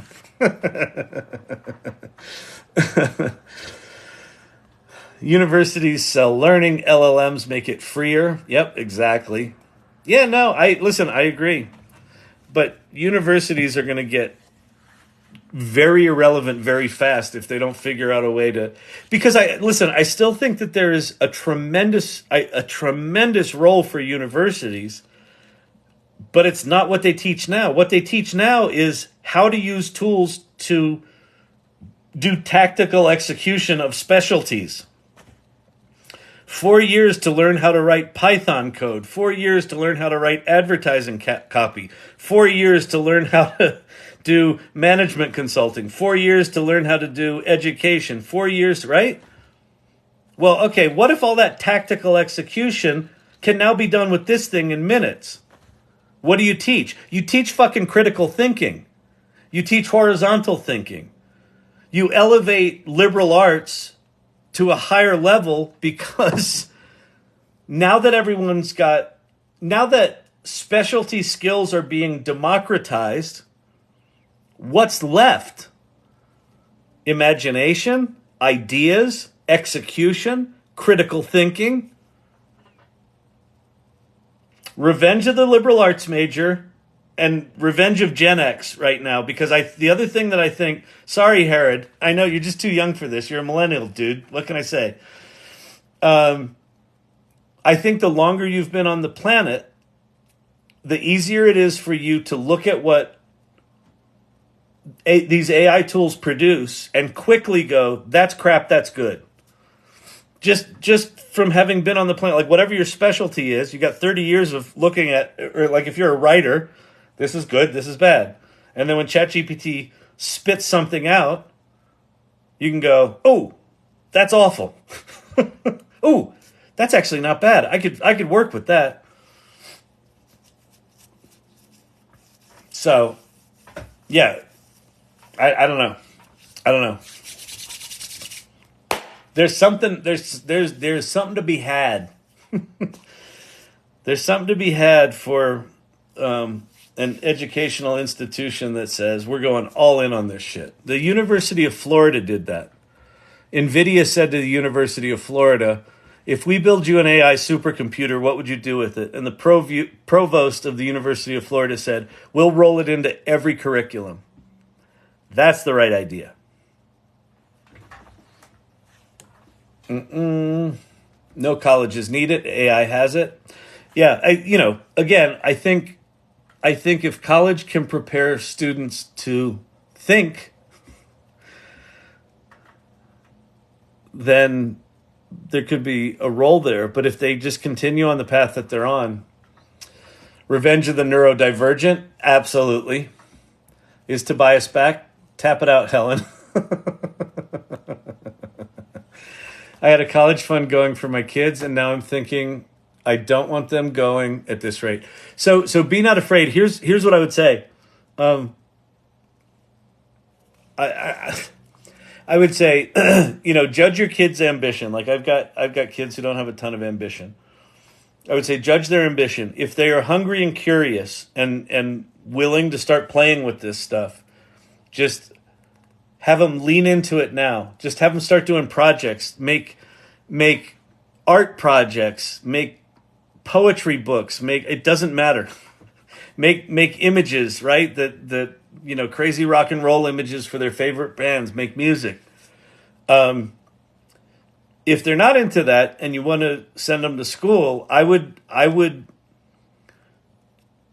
research heavily which schools have active AI policies, and then even within that, which professors within those schools of their interest are actively on top of this stuff. And if it's very thin or none, I wouldn't do it.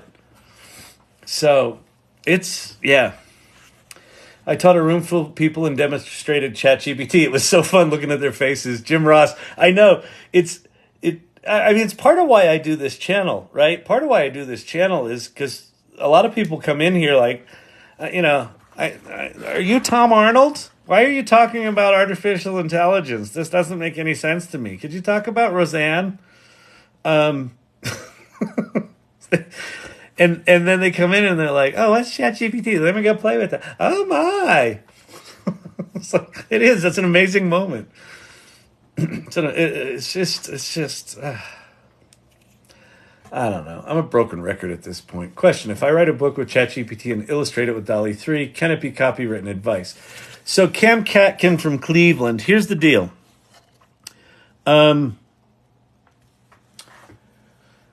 The way the Copyright Office right now is adjudicating copyright with AI is that basically if you say this book was made with AI, they're like, can't be copywritten. If you say this book was written by a human and I did some AI grammar checking, it can absolutely be copywritten, right? I think what you're going to have to do short term, because they'll work this shit out, but right now they've got a weird policy about it. What you're going to have to do is really track what your contribution was all along the way. So what prompts did you put in? You know, capture all those prompts. Say, so to get this paragraph, I wrote, you know, these 6 prompts, and there were 17 versions of this paragraph, and I finally ended on this one. And then I took that and I rewrote it with my own human hands, and I rewrote 40% of that paragraph. And then when I generated this image, I took it into Photoshop and I did this. Keep track of all that work, because basically what they're saying is there needs to be human contribution to generate the work. You can't just push the button. Now, my philosophy on that is, isn't that a fucking camera? You push the button and a picture comes out. Like, there is precedent for machines that make art, and that art can be copywritten. But right now we're in this weird funky thing where the robots are evil and we don't understand them, so fuck it, we're going to put it off to the side, and none of what it does is art. If you look at the video that Herod showed us earlier that he just did, it's fucking art. If you look at this thing that Sherry D did for the AI Learning Lab, that's fucking art. It didn't make itself. She had some vision about an astronaut flying through space that says AI Learning Lab, right? So there's human contribution there. The robot didn't come up with that idea. That's exactly what they're doing now over on Amazon. It's already been tried with me with a coloring book. Yeah, exactly. So I don't like. We're just in a weird time right now. We're in the equivalent right now of hip hop in the late 80s and early 90s, right? Where everyone was like, they're stealing. It's not music. And then 20 years later, they figured out, okay, it's fair use and it's 7 seconds and da-da-da-da-da-da-da. We'll get there with the AI stuff. We're just not there yet. So just document everything if you want to copyright it. And quite frankly, what if I convert my photo but enhanced it with DALL-E 3? Like I said, keep track of all of the steps that you're doing to do that. If you really want to copyright it, you don't necessarily need to copyright it, right? You can just generate a book and put it out there. Now, could someone steal it? They could. But now with these tools, everyone can steal everything. So I think we're moving into a weird zone with copyright anyway. But if you want to copyright it, then just document everything. Is there a way to check that a book was written by artificial intelligence? None of them work. None of those detectors work. You can get around them, and not really. There's a lot of false positives. OpenAI took their AI detector off the market because it didn't work. I had to prove to KDP that I edited it. Now they're requesting more. There you go. So, yeah. So, excellent explanation, Kyle. I don't know what I was talking about, but thank you. You're damn right. It's art. Yeah, exactly. Art is art. See, here's the deal. Art is not the tool. Art is not the tool. Art is the human being saying, that image is the one I want to share with the world.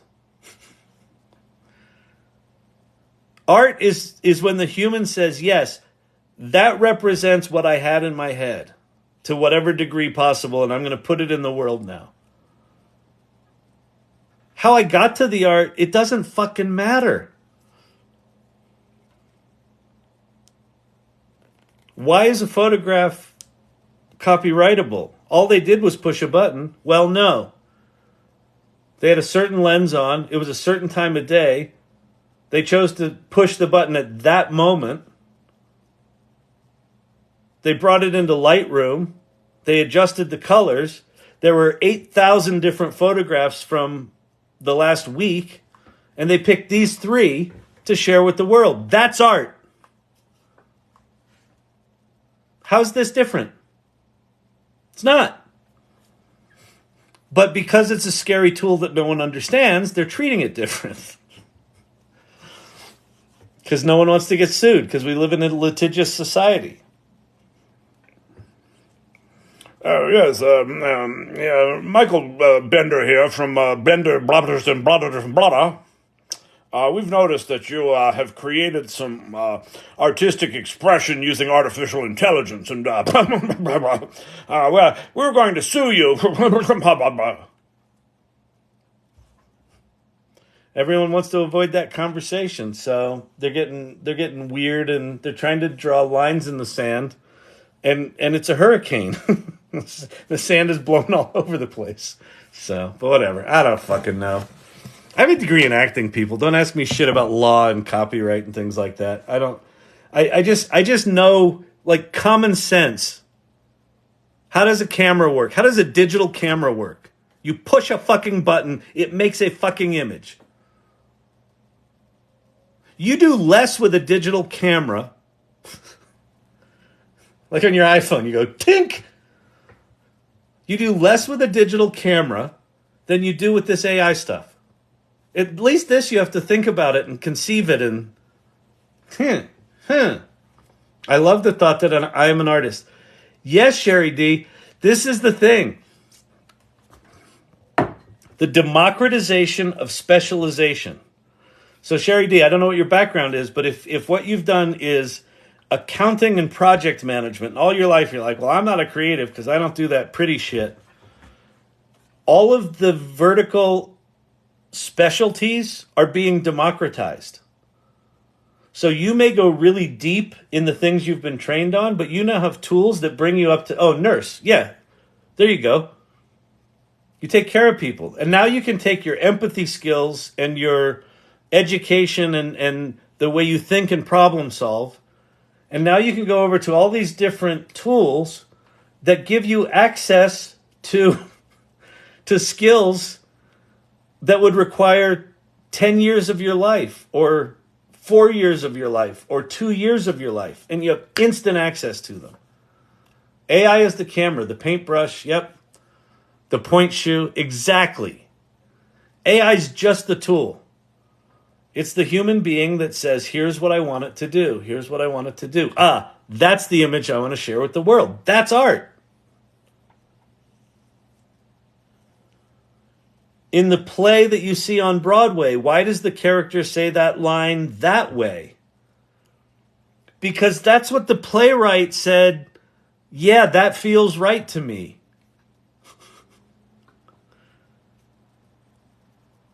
Why did she pick the purple, swirly, painted version of this and not the photographic version of this? Because that's what felt right to her. The AI didn't choose that. The AI just went, pfft. Just like your digital camera. Here's 8,000 photos. Oh, let me sift through these. Oh, 3 of them are interesting. That's about my ratio.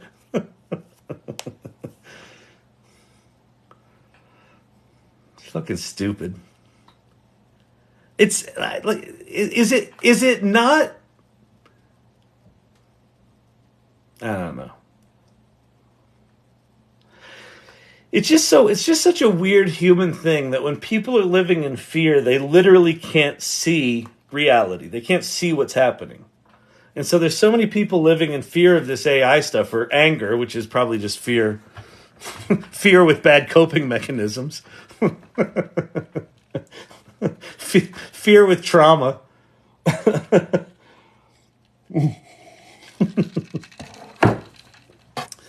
JRC, this is incredible. Thank you. I don't know. I don't know if it's good. It's at least I'm at least passionate about it. 10 years ago, they said about photo bashing and digital composition. Now it's considered art. Yeah, exactly. Art.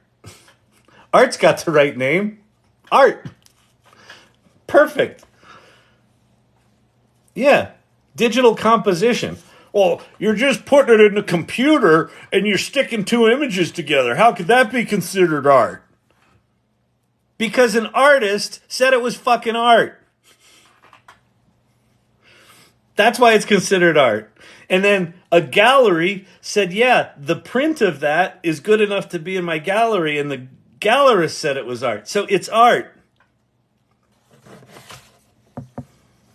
These are just tools. These are just tools. They're just tools. We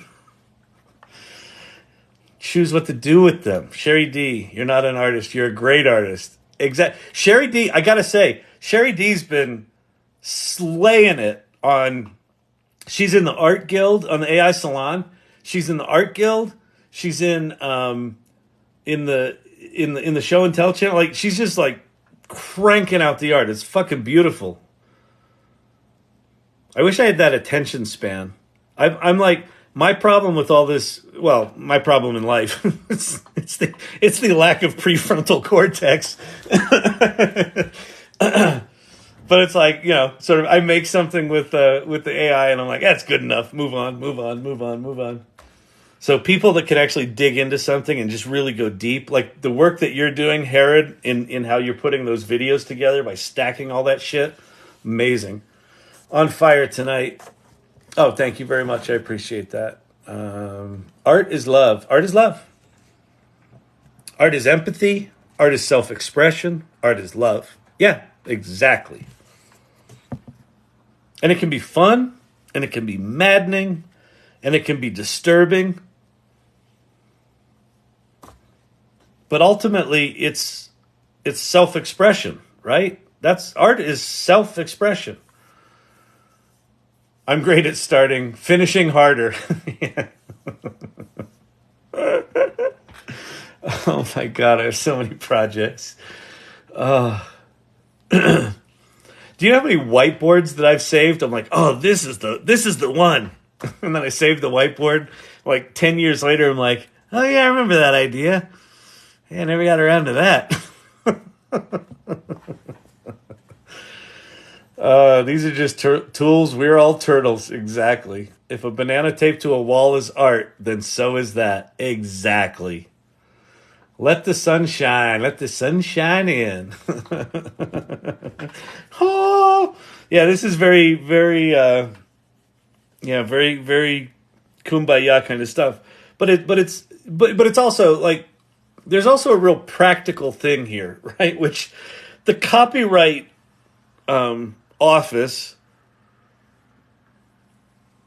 needs to get their head around this because this is bullshit. It's just bullshit. Your heart tells you it's art. Yep, exactly.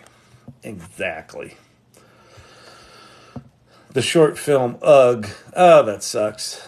I'm a top tier shit stacker.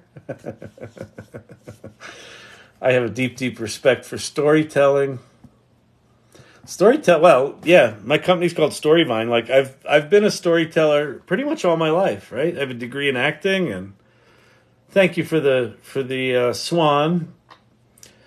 And then I started an online magazine, and then I started an agency where I learned about storytelling at scale and interactive storytelling, and now my current business is storytelling. Yeah, storytelling it's a lot, but we need to be careful. What do we need to be careful of, Firefly? Oh, that's cool. What is that, Sherry D? Falling for you. That's sweet. Oh, so cute. Just me in the trees. So many ideas. Just do it. Make it. Love it. And then sell it. Exactly.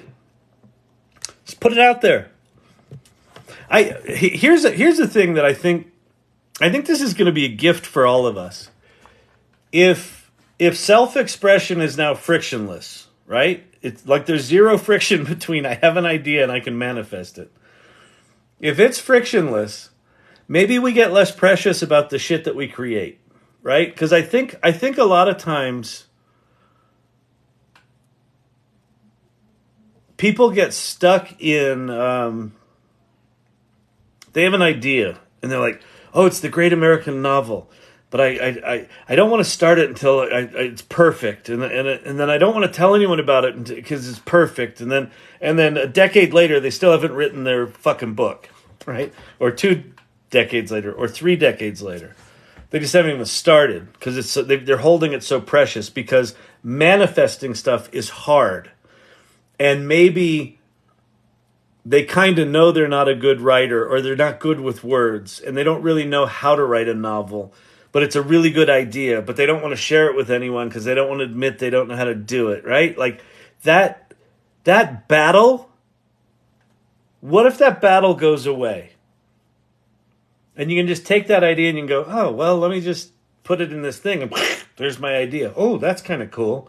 Oh, I didn't know, like, what was just said. Like, I'm starting to feel like an artist. Yeah, you are. You can. Yeah. You can be an artist. You are an artist. If you choose to be an artist, you're an artist. You choose to be a writer, you're a writer. And so maybe if you're less precious about that shit, it's easier to get it out. And then when you put it out in the world, you can be more generous with it. Fuck it. Here, I wrote a book.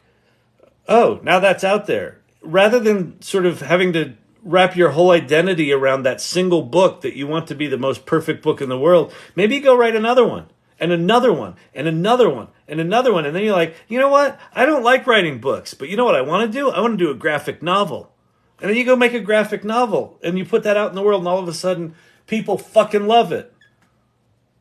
Why? Because it came from your heart. Like, that's the possibility here, I think. What time is it? Is it late? It's late. It's late for a very important date.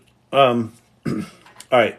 I'm gonna do a few more questions. Question, Bob. Let me ask you one thing there.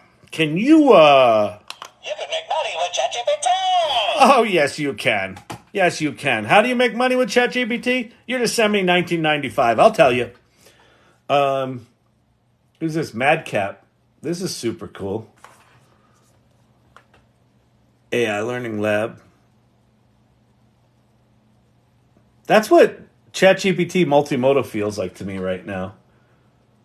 It's like, how can you work in that environment?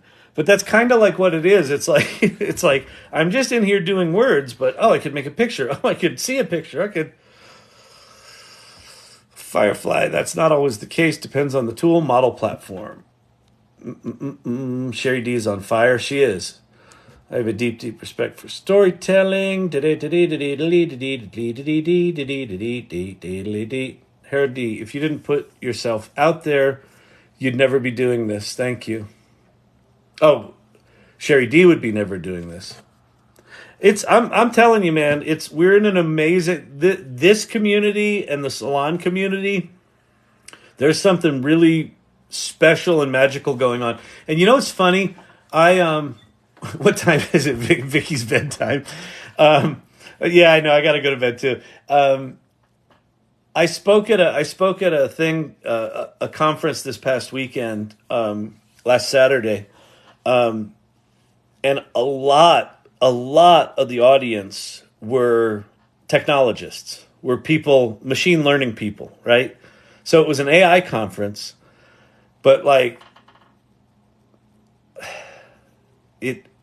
they weren't talking about the stuff we're talking about here. They were more worried about protocols and accuracy and privacy and what if it hallucinates and how do you protect from this? And those are all valid concerns, but there was very little talk about, okay, now that this shit's out in the world, how do we use it as humans, as businesses, as marketers, as artists, as nurses? Because it's available to all of us now, not just the machine learning geeks. So what do we do with that? We've got to experiment. We've got to be generous in sharing Like the fact that Herod's doing this really cool work, but he's not just like sharing the work, he's sharing with other people how to do what he does. That's a very generous act. But what it's coming from a place of understanding that we're entering a world of creative abundance. If you're in a world of creative abundance, you can give it away because it's everywhere. If you're in a world of creative scarcity, then you've got to keep it tight to the vest. Like no one can know about this because it's so hard to do this stuff. And everyone's trying to figure this shit out right now. What Sherry D does with the video techniques that Herod taught her is going to be completely different than what he does. They're just different people, right? It's just different. It's just tools. So she's going to go run down rabbit holes that he would have never thought of, and vice versa. So it's just an amazing thing that's happening here. I'm I'm humbled by it and excited by it and thrilled by it. That there's a humanity here that is counterintuitive to this ultra technical capability. Because while it's ultra technical in how it does what it does, it's ultra human in the data that it's giving us access to. 7 more hours, Kyle. We have to prepare for the 24-hour rockathon. I know. November 30th, I think I'm going to do a 24-hour live. We need our own conference, methinks. That would be fun, actually. That would be really fun. The AI Learning Lab conference or the AI Salon conference. Yeah. I think that just having been in that conference that was so tech heavy, I think and a lot of the hackathons that I hear are like technologists putting stuff together. We should have a hackathon of non-technical people. Like you get on your team are going to be 5 people, and you can have 1 technical person on your team, and the rest have to be something else. I don't care if it's a lawyer, a nurse, an artist, stay-at-home mom. It doesn't fucking matter. You can have 1 technical person and then 4 others. That's your hackathon. This Discord has so much awesome info in it. It'll take me a week to get through it. Yeah, no, the Discord's wild. So if you don't know the Discord we're talking about, I know a lot of people have come in, and I'm getting ready to take off here. Where's my... Hang on. So if you go to thesalon.ai, that's a link tree that's got links to what the salon's all about, is the first link. And then there's a meetup. We meet every other week. We meet in person here in Denver, and then we do remote meetings. And then there's a Discord. So the Discord everyone's talking about, that's the salon. So go there and join up. If you're doing a 24-hour live, let's monetize it for a fundraiser. Awesome. Love that. Maybe that's something we put together. Happy to talk about that. That's a great idea, Silver Fox. Is it a fashion show? We need our own conference, methinks. A world of creative abundance. Yep. We are entering what I'm calling the Great Renaissance. Helping and working with you guys is the most rewarding thing in my world. Herod, that's fucking awesome. Thank you for that. That's really cool. And you're contributing a lot to it, so thank you for who you're being. Humanity needs critical thinking. I don't care what you do with it. I just want to make it run faster. Listen, Pate, I'm not saying we don't need technologists. You're like, so Pate works at Google. He works on the TPU stuff. He's the reason, guys like Pate are the reason that this shit is so magical, right? So the Arthur C. Clarke quote, that is, any sufficiently advanced technology is indistinguishable from magic. That's what we're in the middle of right now.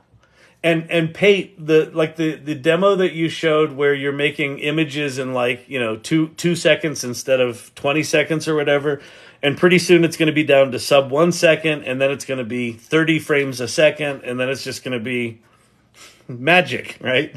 So you keep doing what you're doing, buddy. Pate is also, he's the guild leader for the AI Mechanics Guild in the Salon. which is if you want to geek out and talk about the under the hood of this AI stuff, that's what his guild's all about. So that's awesome. A world of endless fascination. It sure is, isn't it? All right, listen, I'm going to get out of here. So let me just thank some of the folks that have been in here tonight. Pate, thank you. Corey, great having you in here. Emilio's wife, as always. You were late, but you're here. JRC, Hair Growth Geek, Emilio's wife. Wait, someone suggested earlier that Kyle should wear a llama costume. What, for my 24 hours? I should do that, but isn't that kind of an ad for Google? I don't know if I want to do that. I don't know if I'm down with that yet. Llama pajamas, I do. Altitude Tactical, Be Not Afraid, thank you. Good night. Caverno, great seeing you. Joker, let's see who else we got in here. Hair Growth Geek, Sherry D, rocking it as always. Joker. All right, everybody. Thanks for hanging out on a Friday night. It was a good night. We had a lot of folks in. And, yeah, I'll see you tomorrow. Go play with this shit. Go play. If you have not played with ChatGPT, just one last thing. That URL at the top, chat.openai.com, that's the official ChatGPT website. Just go there right now before you go to sleep and start playing with it. And then at 4 in the morning, after you've had 3 of these, then you can go to sleep. And you'll wake up early and play with it again. And then you'll come back here and we'll have some fun. Peace out, everybody. I appreciate you.